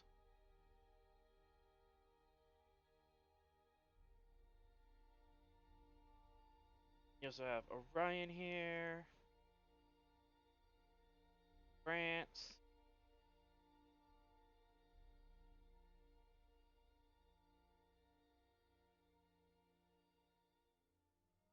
You have Beta Z down here.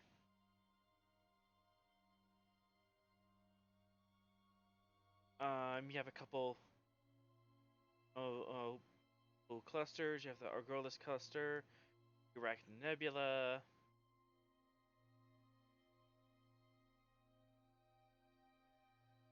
Unless you have something narrow down, you're looking over for at least 4 to 5 sectors.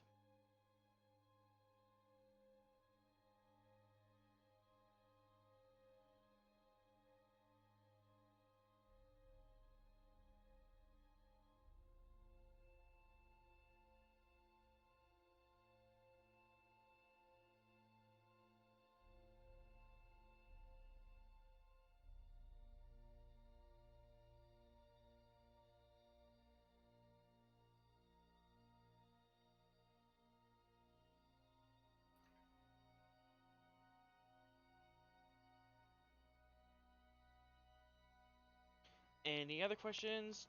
We wanna see if there's any insights or anything that would stand out to you about this area.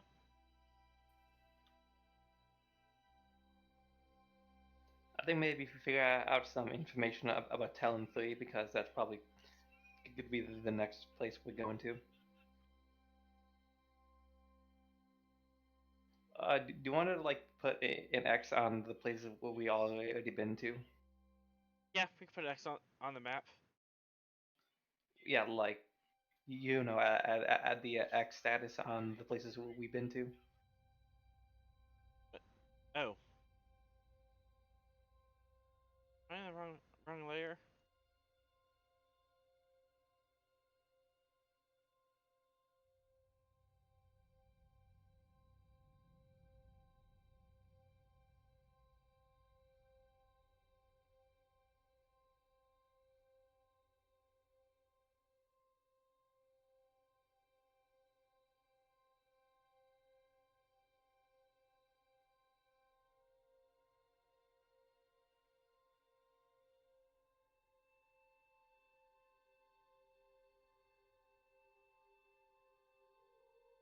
Okay.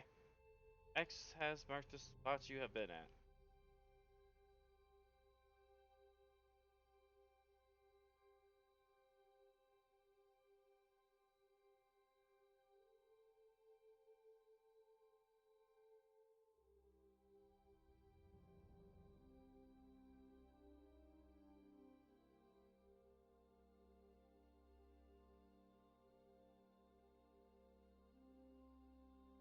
Alright, anything else we need to do on this map? Or... No, I think that's it. Alright. As noted, Talon 3 is the closest. Commander Bra'TaQ is quite interested in going to the Briar Patch.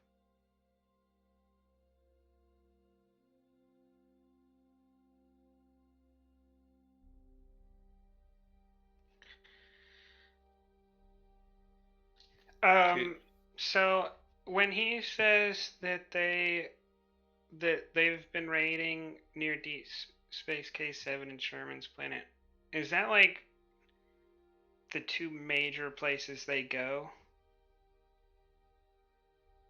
Those are the places of Federation interest that they go. They also hit Dawn 2, Arcanus, and Gamma Eteron, the Klingon version of Gamma Eteron. Yeah, they seem to raid at least this deep into Klingon space, but no further.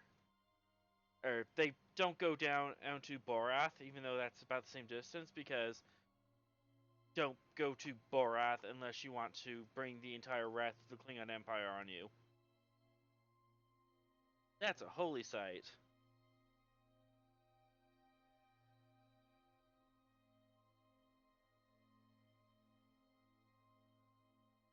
But he was just mentioning in K7 and Sherman's planet to kind of get you guys interested on it. He's using the planets that you're interested in.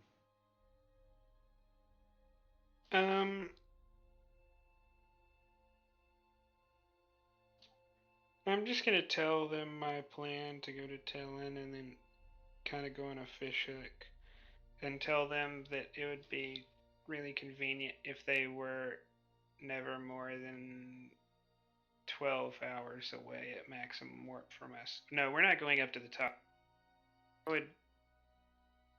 That would take so much time, and it's such little priority. How long would it take you to get up there? I mean, it's only 22, 23 days. Yeah, And max but warp. That's not, yeah, that's not worth it at all. that's not worth it. Yeah, so that's what I'm gonna tell them. I'm gonna tell them where we're going, and that it'd be helpful if they were always within 12 hours of us, but So, basically to keep them as backup for your mission. Because they would like to go to the Briar Patch now that they have that figured out. So yeah, we'll be going to the Briar Patch in a few days. presence commands and difficulty E3, they kind of see your reasoning for it, but they really just want to go to that place and kind of want to make you help them instead of them help you.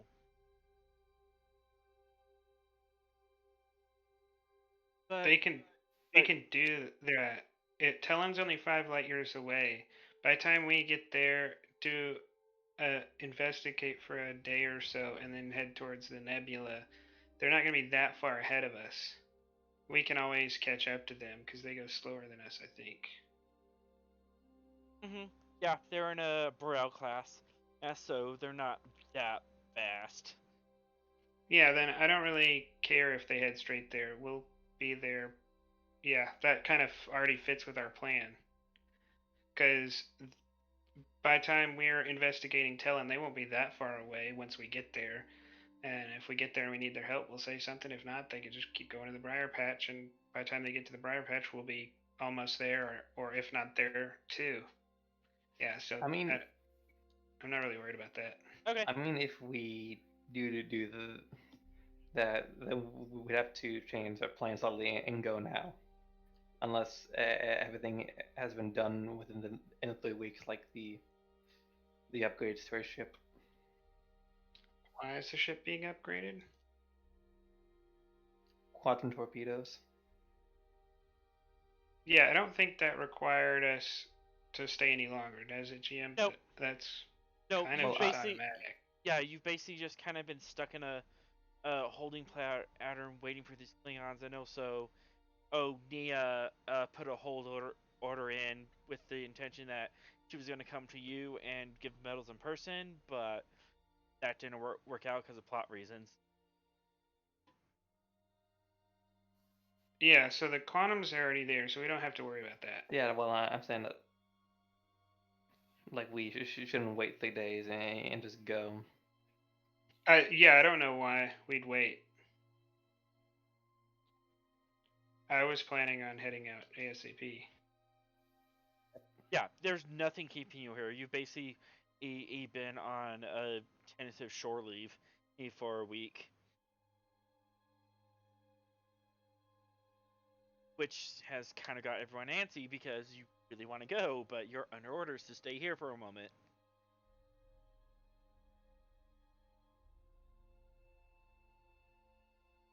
Very, very well. We'll head to the place you call the Briar Patch, and we shall rendezvous with you there. How long? 5 light years, take you 13 days. I'll meet you at the Briar Patch in 16 days. Which, Alright. given your warp drive, that'll give you 3 days to investigate Talon 3 before you meet that run. Have to head off and meet that rendezvous.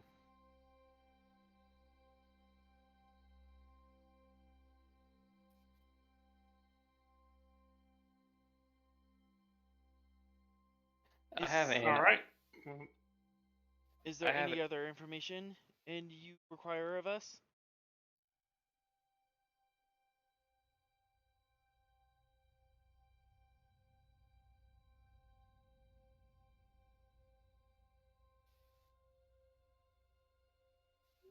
I think that's it. Yep.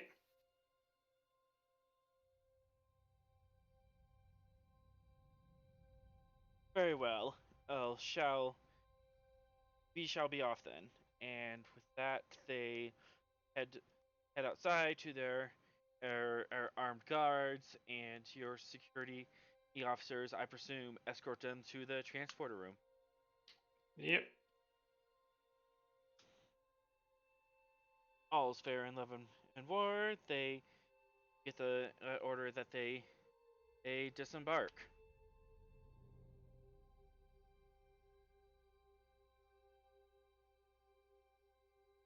Anything else you would like to do while you're at Starbase? Get a polish, change the oil, rotate the tires. Yeah, have Maddox fine tune the warp drive. I mean, if you want to, there's actually is an experimental technique that the Hadfield came up with to increase warp drive efficiency. But I'm not sure how much of a percentage that would increase your speed. To be honest, metagame, kind of. They're like, I wouldn't really call the Hatfields thing a benefit. It's way more difficult than the reward you get for it. It really is. Yeah, it's not useful at all. And also, it was designed for, or a Nova class, which has a really small.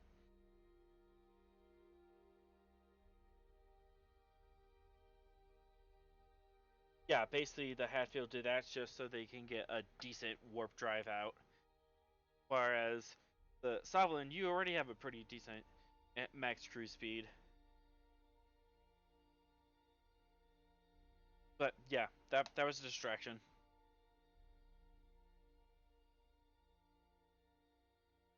At that, it's about the end of beta shift. If you're,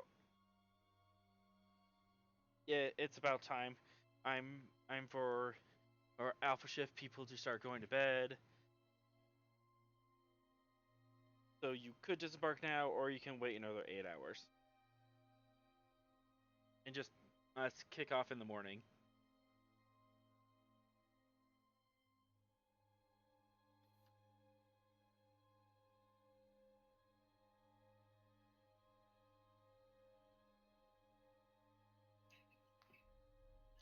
I realized something. Oh, Throughout the entire campaign, we haven't even used the improved warp drive ability. that's because It's only useful when you're running away from something, really, or you're chasing somebody. Yeah, running away or chasing someone at warp. Yeah, which we haven't rolled the challenge dice for. I think, I mean, maybe we haven't, but I don't know that we've ever needed to, because no one's. You haven't really gotten into the situation where, or you've gone onto, because either the ships you were fighting you destroyed them in one round, or they were determined to stay and fight and they weren't really running away. So you've never had an opportunity. You've never been in a position where that would be handy yet. It's actually a really good ability. It's just that you haven't come across it yet.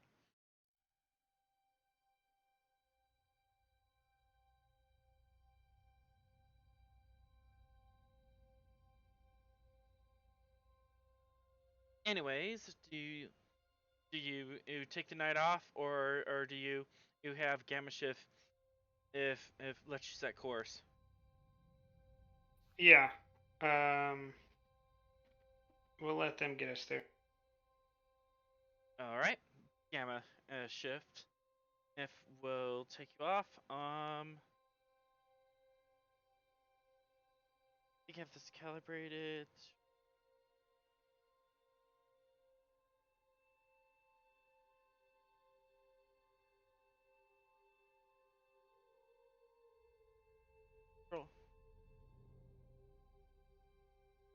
It'll take you about 1 day to get there. Let's do it.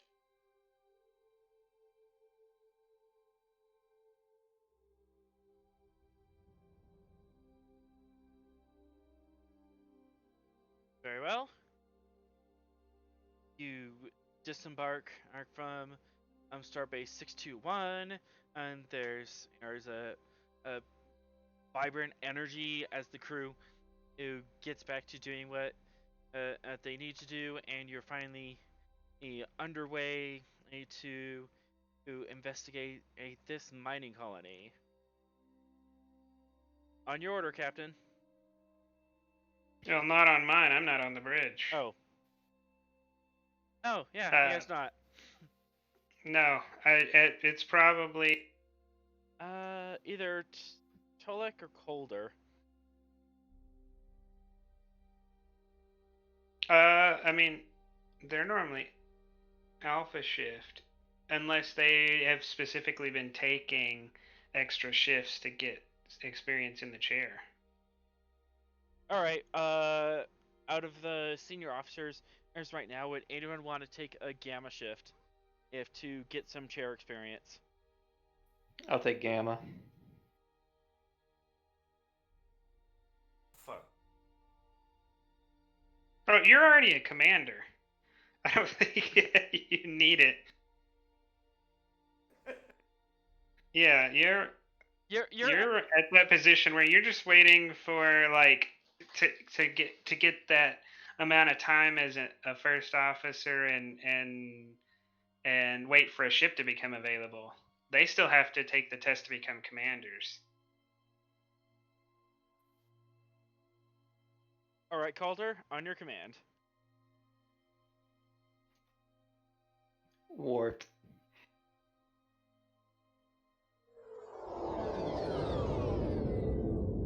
That was the wrong one. Gamma Shift got nervous and like, wait, crap, wrong one. But eventually you do head off into warp.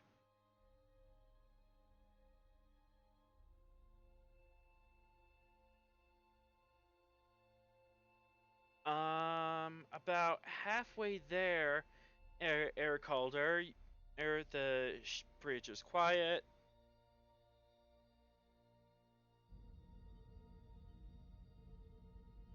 Well, halfway there, he wouldn't be there anymore because that's like 12 hours.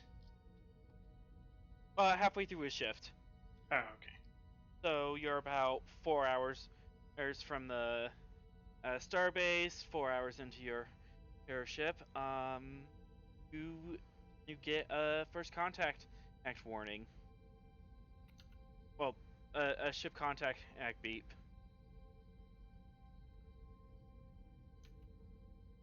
As someone is in a pursuit course trying to intercept you.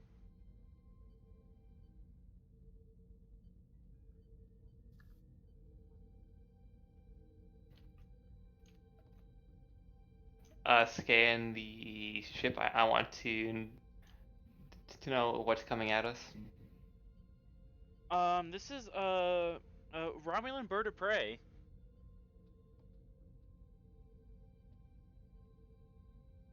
Tavrel class. Yeah, so 24th century version of it, but still a bird of prey.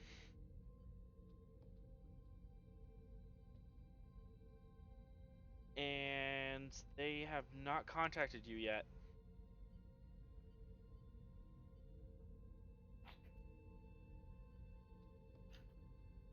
Attempt to hail them. Hailing frequency is open.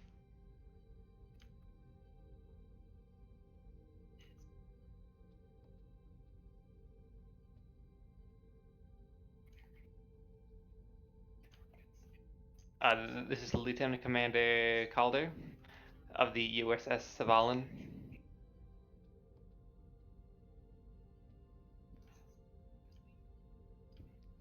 I see you are plotting a pursuit course on your motive. This is Commander and random Romulan name.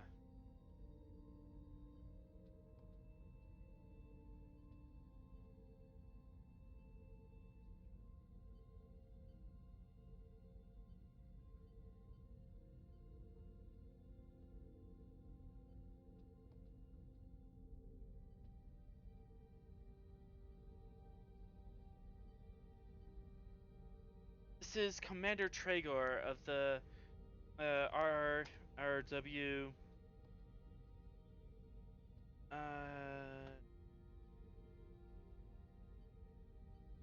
RW Nevix. We have an officer. We have the liaison officer to give to you.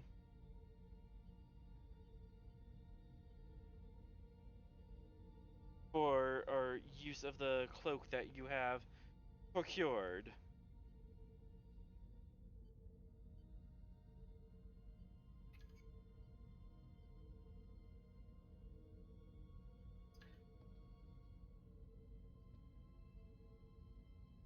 We request that you drop out of warp and allow our officer to beam aboard. Failure to do so will will be acted as a act of war, and will be treated as such by the Romulan people.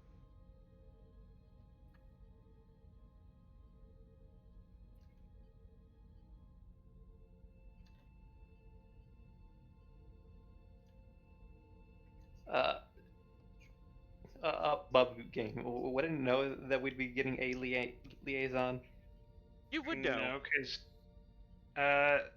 you haven't given us orders for that. Indeed, you have not been given orders about this. You have not been told that a liaison officer would be given to you.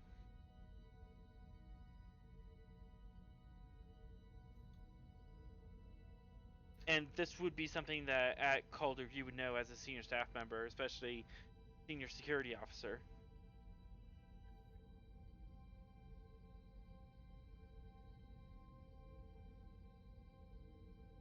One thing you could do is request their transfer papers and orders.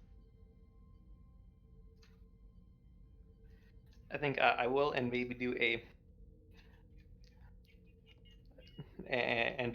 slight stall to kind of call the captain and get him to speed. Okay.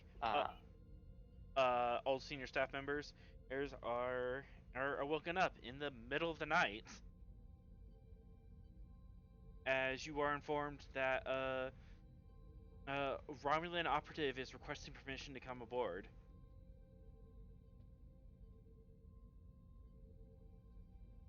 And Calder, you requested their transfer papers? Yes. Okay, those do come in. Insight security difficulty 4 to scrutinize them.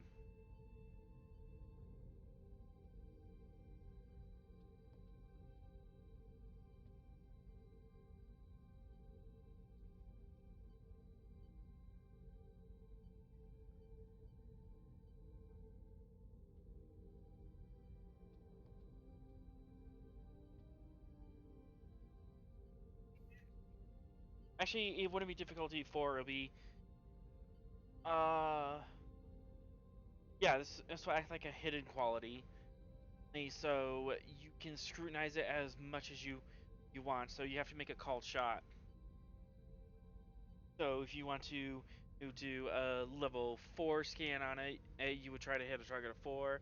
If you think that's good enough, if you want to do a level 2 scan, then you would only have to hit a target of 2.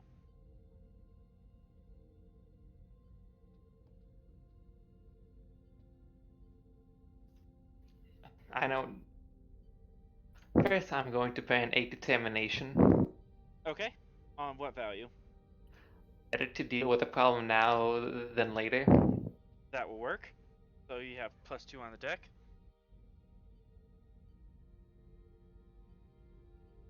I would like to spend a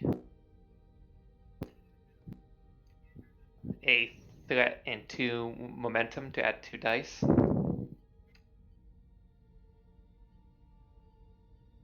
You would have to spend because you already spent for 1 dice. It would be 2 momentum for another dice, and then 3 more for another. So 2 momentum and 3 threat to get up to 4 dice rolling. Yes. All right.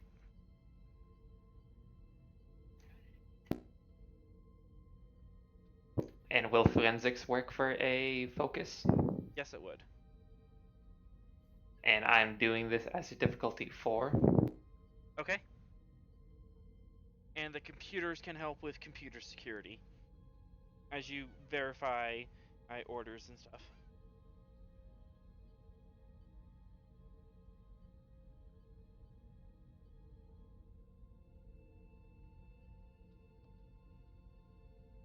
Oh, what's the ship rolling again? Computer security.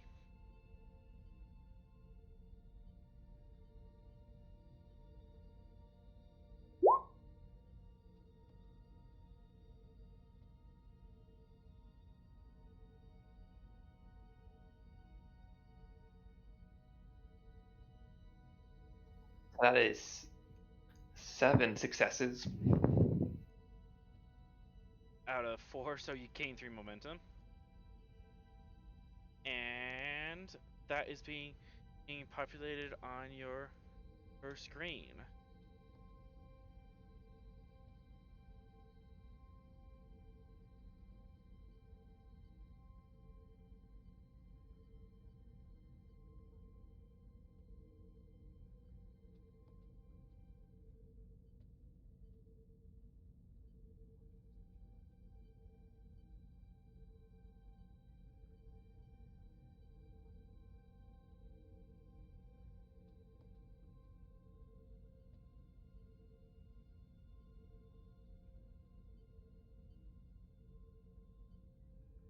And it is about this point, I Captain, that you receive a hail. I'm assuming you're going to the bridge.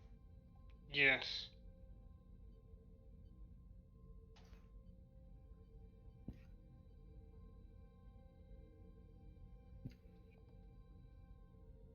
Same with Maddox and Tolek. You also receive a hail that a Romulan wished to come aboard at 0200 hours. I think I'll quickly whisper to Elde that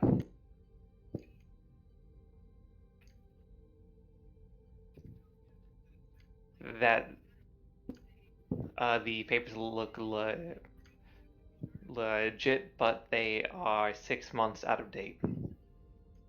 It's not that they're 6 months out of date. It's that the encryption and technology, the encryption code is 6 months out of date.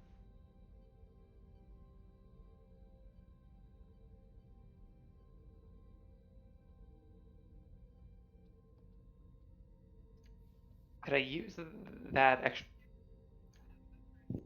Oh yeah, I forgot I have lead investigative for 3 questions. Mm-hmm. Would I know it being suspicious for? Well, I would like to know how often they change the codes. The Starfleet changes Well, as their codes at least every 3 months, just as a standard procedure. Or they might do it more often in along war fronts, but 3 months is kind of how often they cycle through it. Romulans, and it's unknown how often they do it, but at least that often, if not more.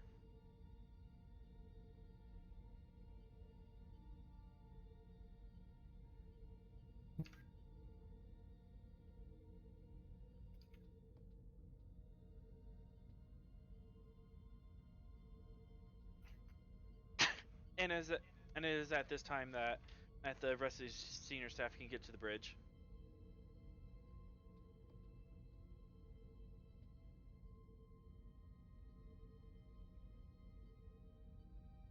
And the communication is muted. Have you ordered an all stop, or are you continuing on course? Helm, hold course and speed.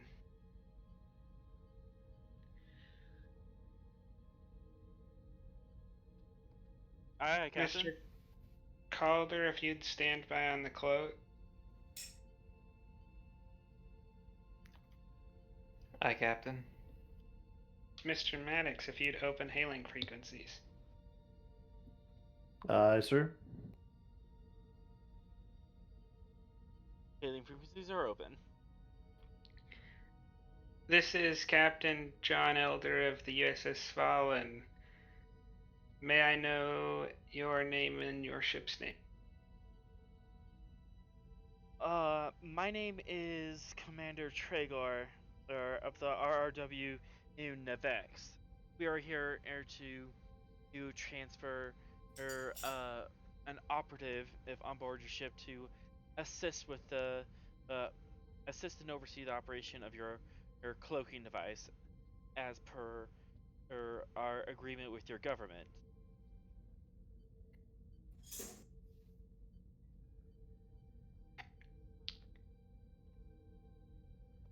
I'm sure you can understand, Commander, that in the same way Romulan captains reject taking orders from Starfleet and generally working in a positive fashion with them, I have to do the same. If you wish to carry out this action, I suggest you return to a Starbase and contact Starfleet Command from there, as they will have to issue any orders regarding the operation of this vessel. If you wish to complain, I also direct you to the nearest Starbase where you can lodge a complaint with Starfleet Command. I will not be found dereliction of my duties because of the inefficiency of Starfleet protocols that you do not receive the updated transfer orders.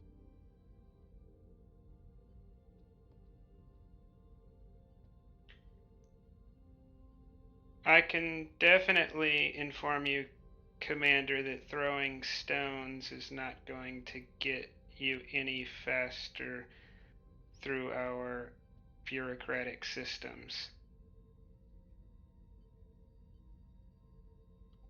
If you wish, I will transmit the location of the nearest starbase to you.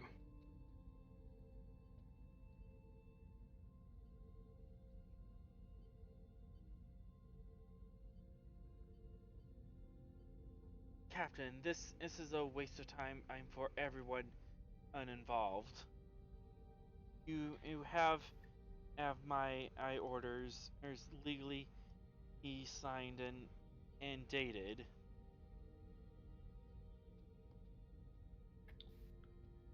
I can't take orders from the Romulan Star Empire. I do not serve the Romulan Star Empire.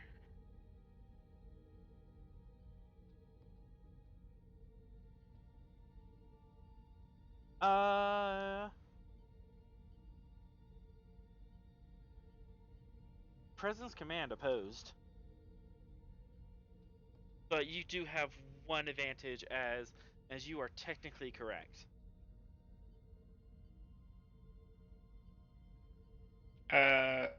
Is this persuasion? Yep. Your favorite. Take a threat. Actually,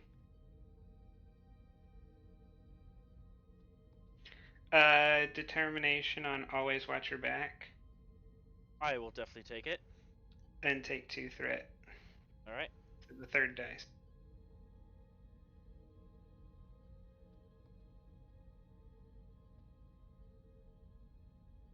I'm going and threat.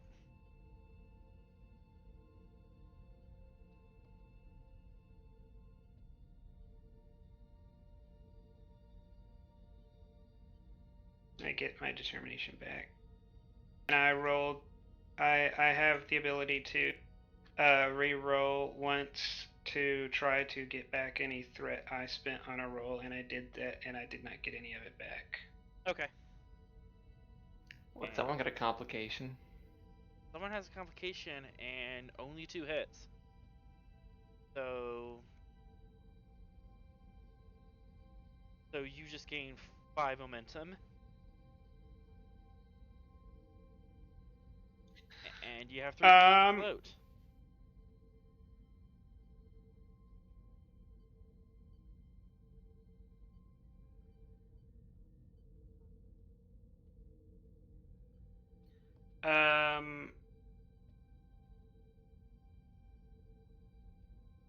Can I say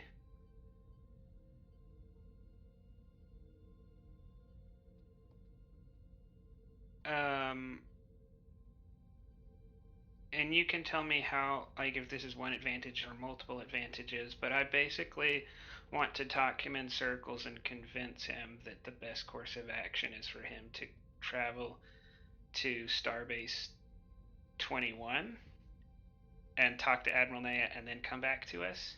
Oh my goodness. You want to send him all the way to the top and to Admiral Nea as well. Yes. Yeah, we're forcing him to pull a number at the DMV. Yes. And so you said I have 6 momentum. I have 3 floating, and if I use the Medal of Honor, I could get another 2. So I have 11 momentum at my disposal to spend on advantages. I could create like 5 advantages if I wanted to. Go, so if go ham. Just have fun with this. So what is it gonna cost us to do that? Like to convincing him to go to your direct superior or all the way in Starbase Ace 21. That's one advantage.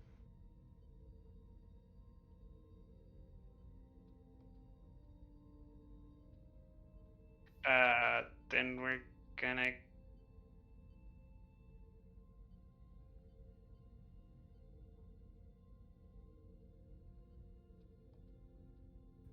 What is it to convince him that this is like?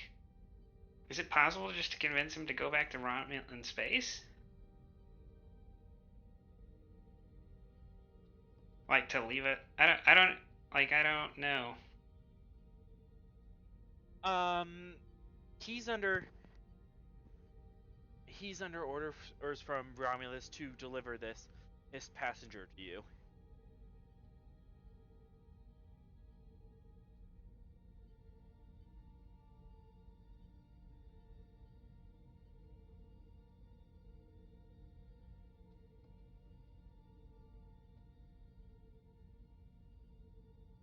Okay, then another advantage to convince him that if he informed Admiral Nea to get us the orders, that he could also leave the person at Starbase 21, and we could pick that person up at our earliest convenience. Okay. That could be another advantage, and that would definitely sway him to complete that action, because as leaving the operative on your ship or leaving it at a starbase, the operative is in someone else's care, he can go home. So that definitely works in your favor, and that definitely persuades him to go to Starbase 21 and talk to Nea about it.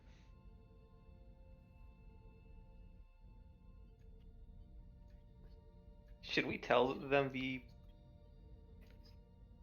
Romulan pickup site and job zone number 3 above game? Who? So this Romulan, so we don't have to deal with it. Oh no, we're just gonna tell them to go to Starbase 21, and then we're gonna ignore it until Admiral Nea says something, and then hopefully we'll have completed all the things we need to do before Admiral Nea can get back to it. And because of your reputation in Spain, Admiral Nea is on your side, and if you inform her about this, she can and run circles around Romulan diplomat. Yeah, and also, so we might have to take longer with Alicia because there are so many locations on the way. Yeah. Oh yeah. So many. That's a different thing. We're not telling the Romulans about anything other than they need to go to Starbase 21. Like we're not telling them anything related to Xareg. I know what like when. No, but we're saying that to the animal as a good lie of us not getting there ASAP.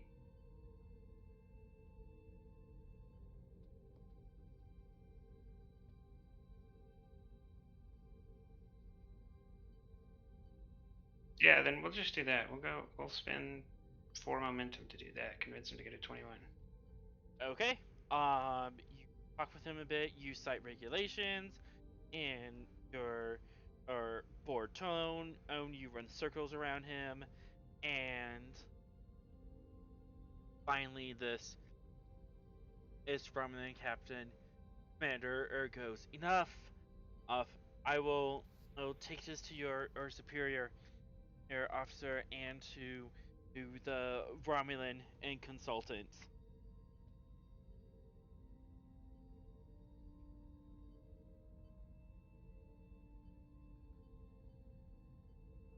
And with that, the Romulan vessel cloaks. You don't see them again.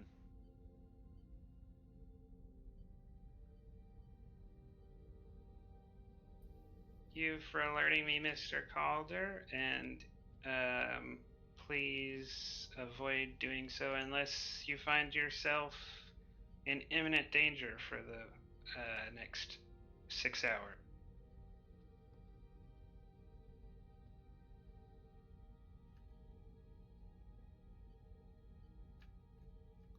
Agreed, but it's better to not have a Romulan breathing down our necks at this moment. Oh, I am very glad you called. Well, with that crisis is out of the way, the next few shifts are uneventful as you make your way to Helen 3.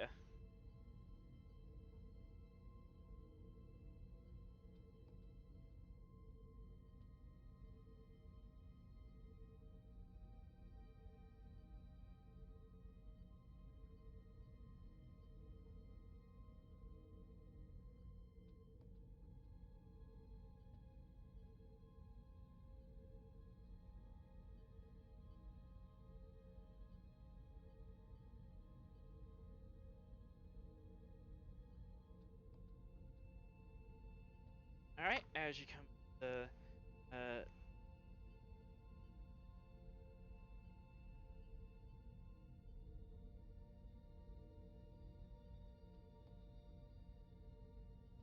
there's the star, kind of a colder star than Ensol, but it's still manageable.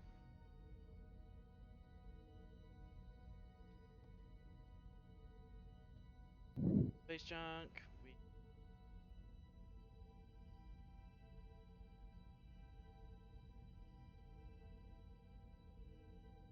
Helen 1.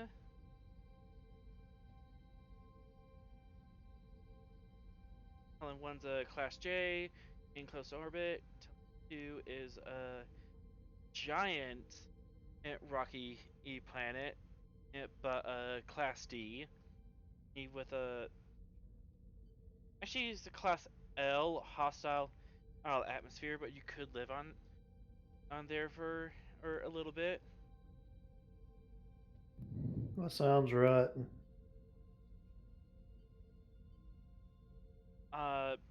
The thing about Talon 2 is that it has a very high gravity for a rocky world, so you're gonna gain some pounds on there, or just by landing. And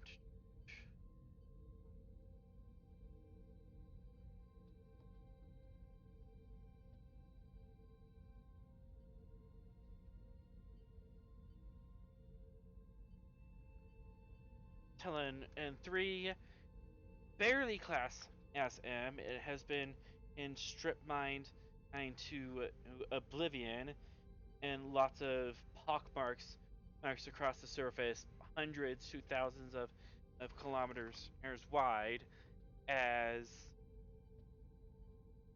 over or the past century it has been mined to near death. But it is but in orbit it has a sprawling metropolis as the indigenous population in was displaced, and also they set up mining infrastructure in orbit, and it's actually an orbital ring system set up around the planet. So it's one giant megastructure around the equator of the planet in orbit, about 200 kilometers up.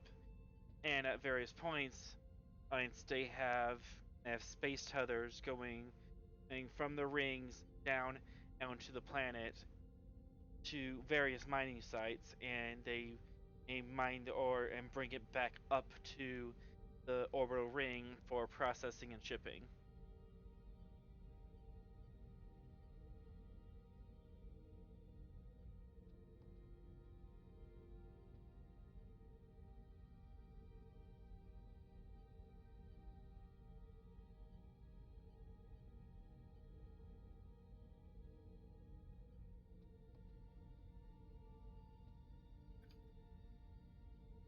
Other than that, Commander Tolek, did you want to do a sensor scan of the system?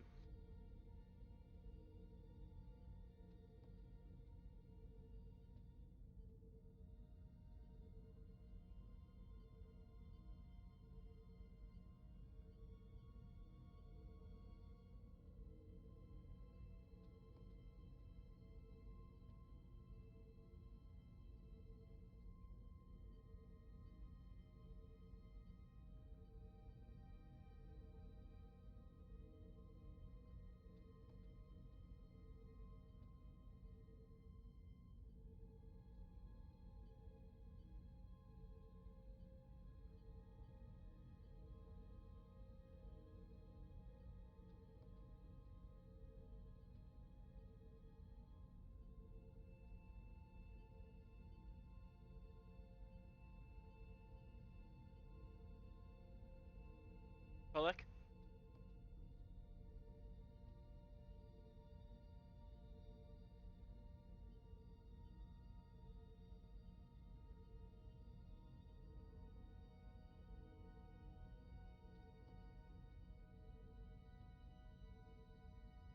Oh, yeah. There we go. Jesus.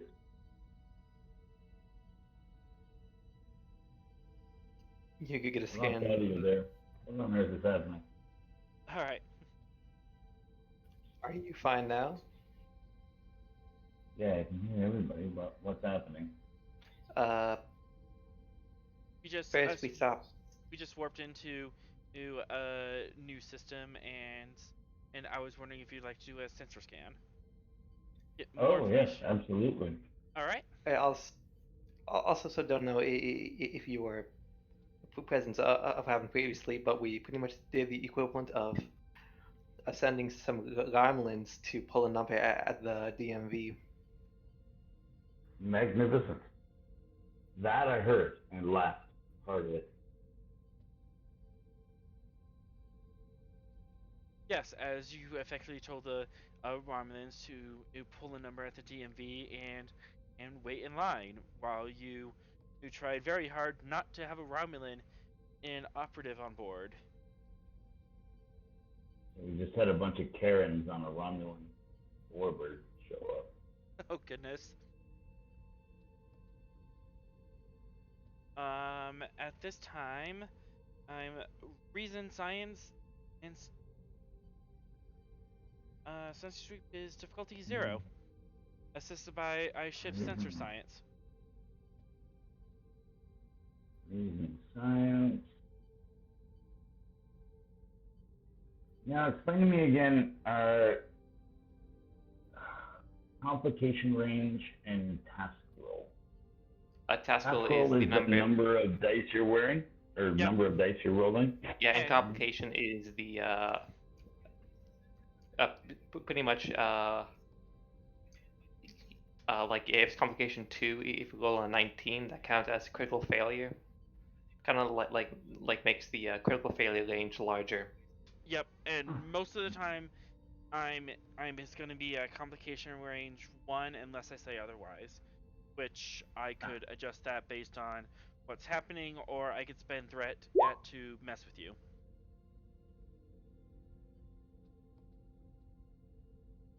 Assisted by the ship. I got the ship. What is it rolling? Sensor science.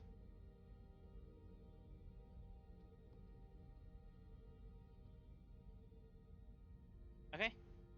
And momentum, so you have 1 float. And you have a complication, you want to quash that? Mm-hmm. application is quashed.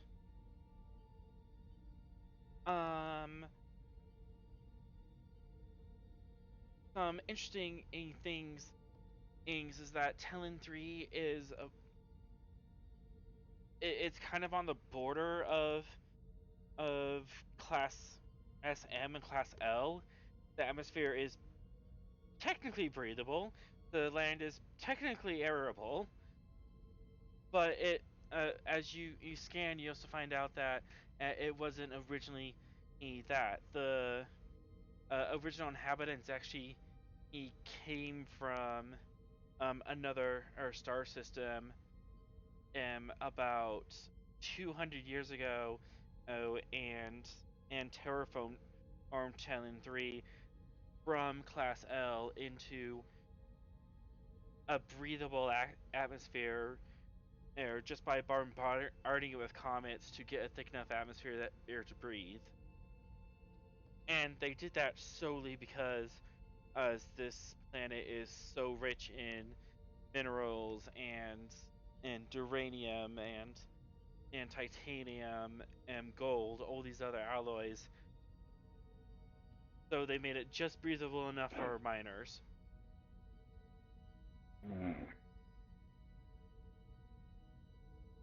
That was a label board to me.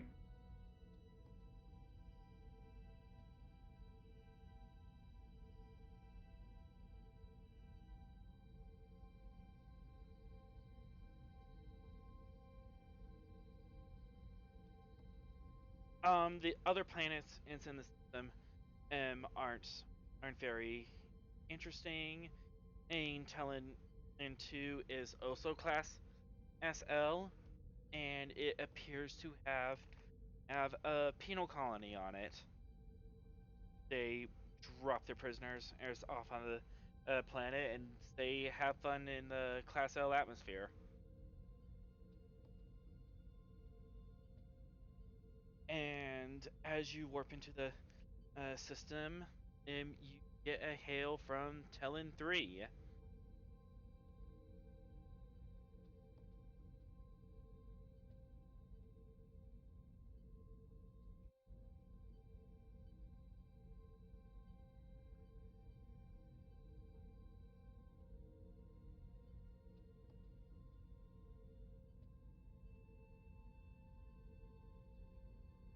Is the captain on the bridge?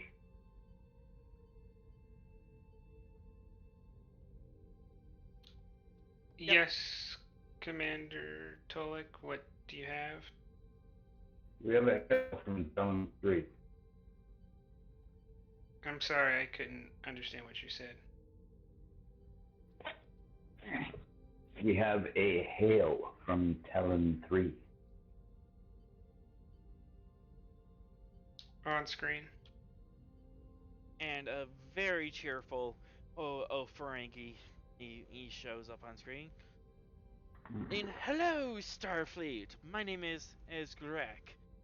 Thank you for coming to my humble colony. How may we help you today? Do you require repairs? Have a repair yard over here, or do you require goods and services? Of course, or else we have a variable entertainment center on board our orbital station.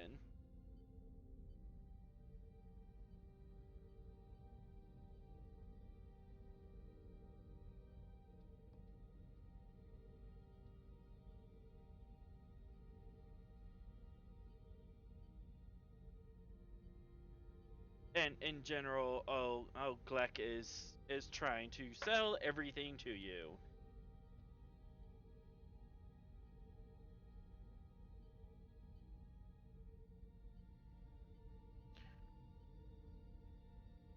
We will let you know if we require anything from you. Svalinn out. But sir, click. Commanders Tolek and Maddox, can you try to see if you can identify any incoming or outgoing communications from his station? Sure.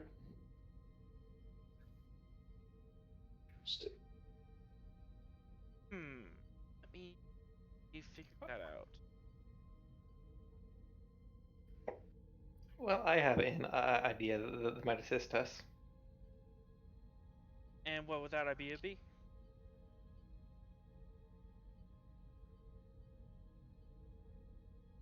We find a good place to drop a. Oh wait, no. I don't think a probe would help us. I'm thinking of figuring out if we could isolate their communications. Then we're going to leave the system, cloak, come back into the system. Well, no. What we'll probably do is we'll tell him specifically that that we're hunting Xareg, and then we'll leave the system, come back, and cloaked, and hopefully we'll be able to capture some of his communications, trying to talk to Xareg.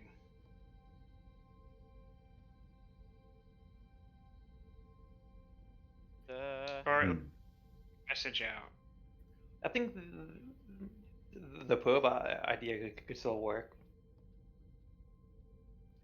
If probes can help with stuff like that.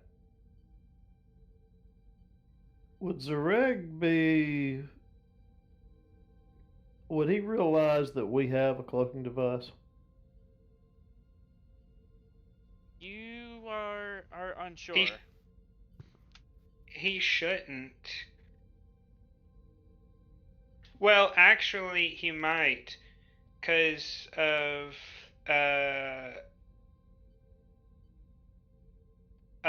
the station. He might know. Oh, because at station, he might know if he's intercepted any communications between the Federation and Romulans.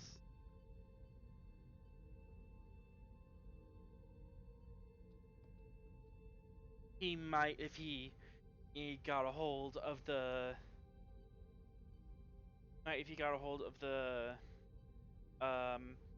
operative that you just sent to the DMV.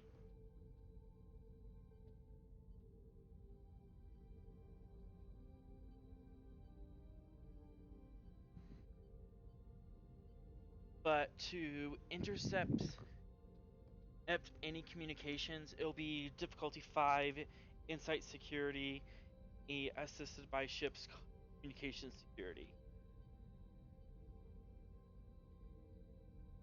Wait, why is it? Oh, it's insight engineering and then communication security. 2 different departments. That makes sense. I'll assist.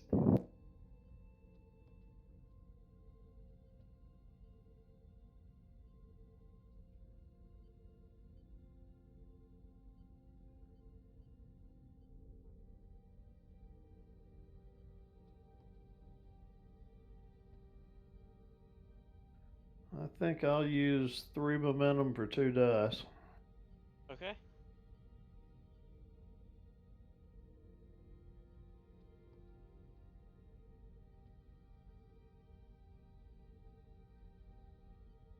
Three momentum down.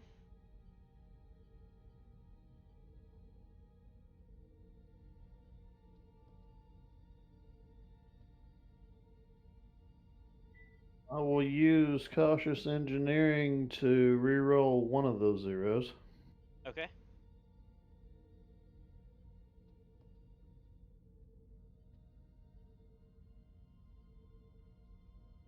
Why are you rolling fitness medicine? Yeah, you're rolling the wrong skill. What the? Yep. Let's try this again. Yeah, just wipe the board. Try that again.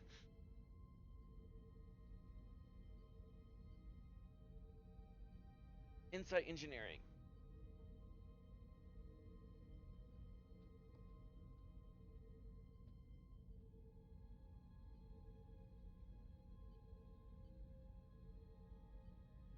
Okay, and then Calder can assist with insight engineering. Yes, can I spend dice well, dice or just assist is always one dice. Assist is always 1 dice. Okay. Now let's have the ship roll. And you rolled fitness instead of. But with the ship, what's your fitness score, or your insight score? It still would have been 0. Mine is 1 less. Okay. Well, But my insight is 1 less. okay. But with the ship, you managed to get it through. You have a lock on your communication band.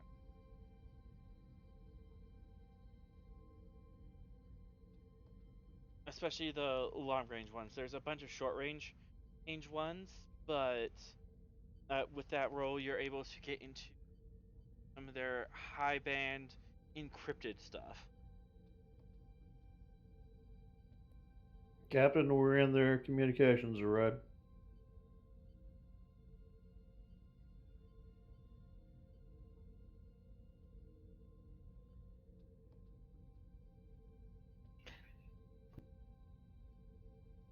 Hey, Captain. I think I have a better idea instead of just us. Instead of you just saying we're looking for him. What if one of us go to the station on the planet and accidentally spill the beans that we're looking for this Nausicaan?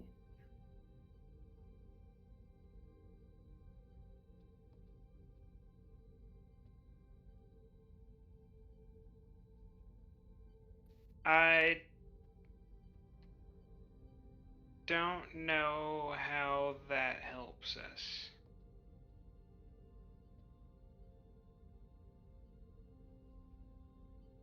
I mean, there's a chance with us just calling them and telling them that we're looking for this guy could kind of seem suspicious. I think this Frankie probably expects us to act like the police. I mean, he's working in Federation space. He probably kind of expects whenever Starfleet comes around that they're checking him out or asking questions about people that have been doing nefarious things in the area.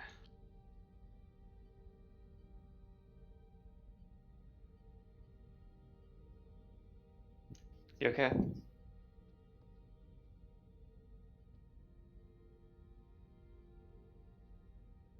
Well, you have his wires tapped. Did you want to hail him directly?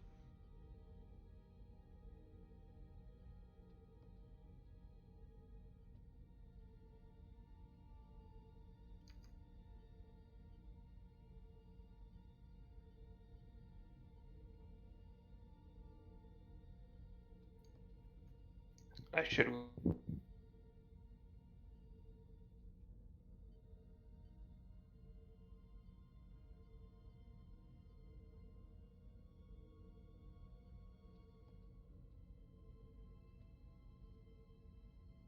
Hello? Now we can hear you. Cut out. Ah. Should we just call him? Elder? I don't know. I'm thinking. Thinking between just saying or just No. quote unquote leak. I'm thinking what we want to accomplish here. Xareg's not here, so my thought was to kind of just let him know we're looking for him. Maybe he's ambitious enough that he thinks he can find us and attack us, and then that kind of makes it easier for us to find him. I don't really know what the benefit of spending time here interrogating, like, trying to sneak around this Ferengi space is. We got a better lead in the Briar Patch.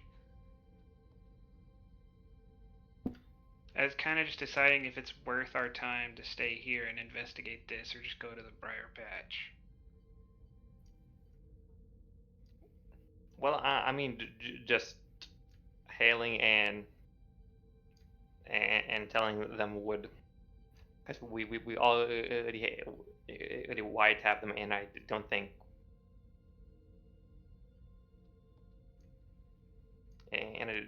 we are, we don't have to be that close to be in range to lose the Y signal. Who's specifically listening in on the Because we- wiretap? Pollock and Maddox? Atolix DC'd.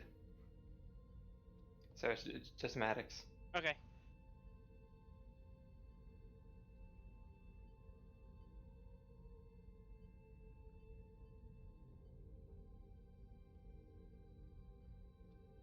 Alright, Maddox, there's an interesting message that you see.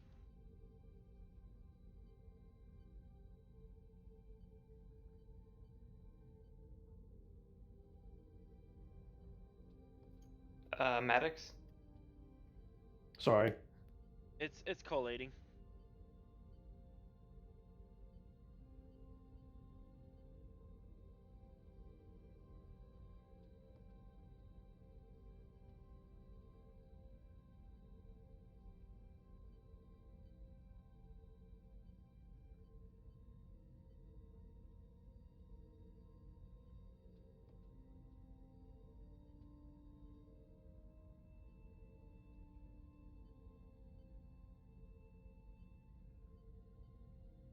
And Maddox, that's your message. A very small, brief burst of a message on not a frequency coming from the station, but coming from the planet itself. But it was a close enough frequency that it bled through, and you recognize the modulation, so you tune to it, and that's what you hear. Captain, I have stumbled on an unexpected message. What's it say? It was just a brief burst from somewhere else on the planet. It's not from the Ferengi's location, but it basically says, "Help us, we are dying here. Can anyone hear us? We're Federation citizens. They have us enslaved here."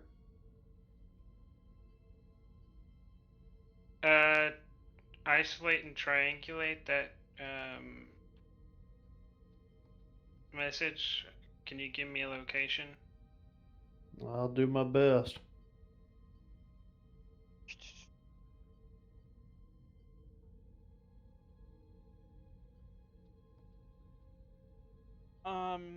To isolate it, let's do insight engineering.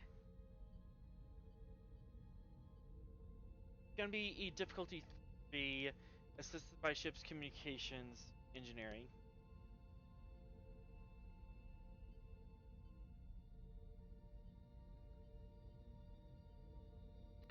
I will use 1 momentum for an extra dime.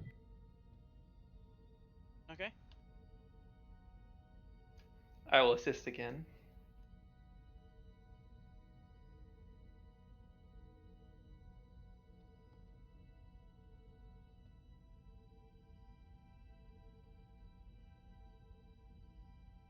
Alright. I will re-roll the 1.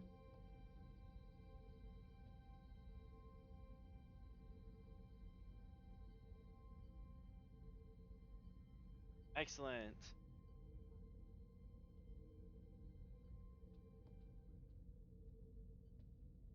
And assisted by communications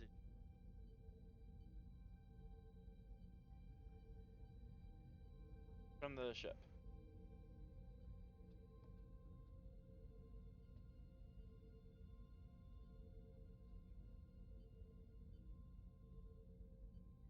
Free momentum generated.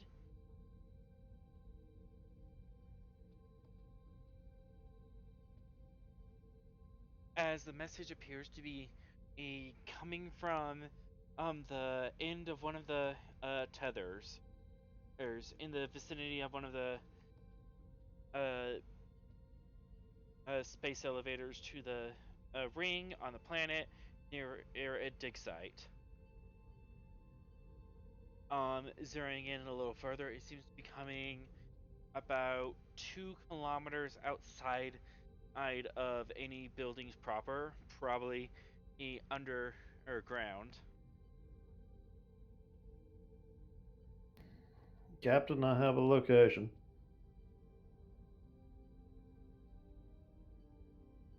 All right. Um.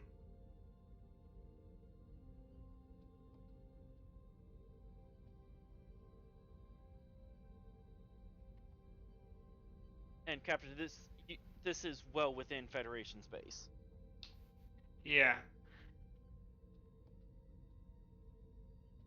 Commander Tolek.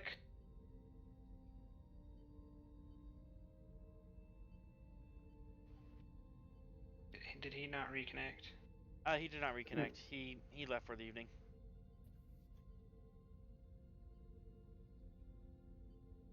But if he needs to roll, we can roll for him. Yeah. No. I'm gonna. Then I'll just say. Commanders Calder and Maddox take 2 security personnel and use the isolation suits. Go down to the planet, verify life signs, and take down pattern enhancers with you.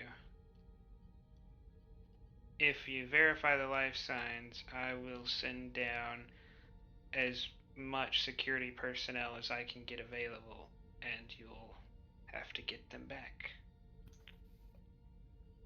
Should we beam down or?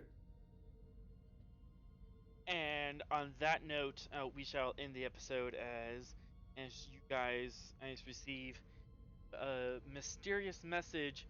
It's implying that there are Federation citizens in forced labor camps on Tellin 3.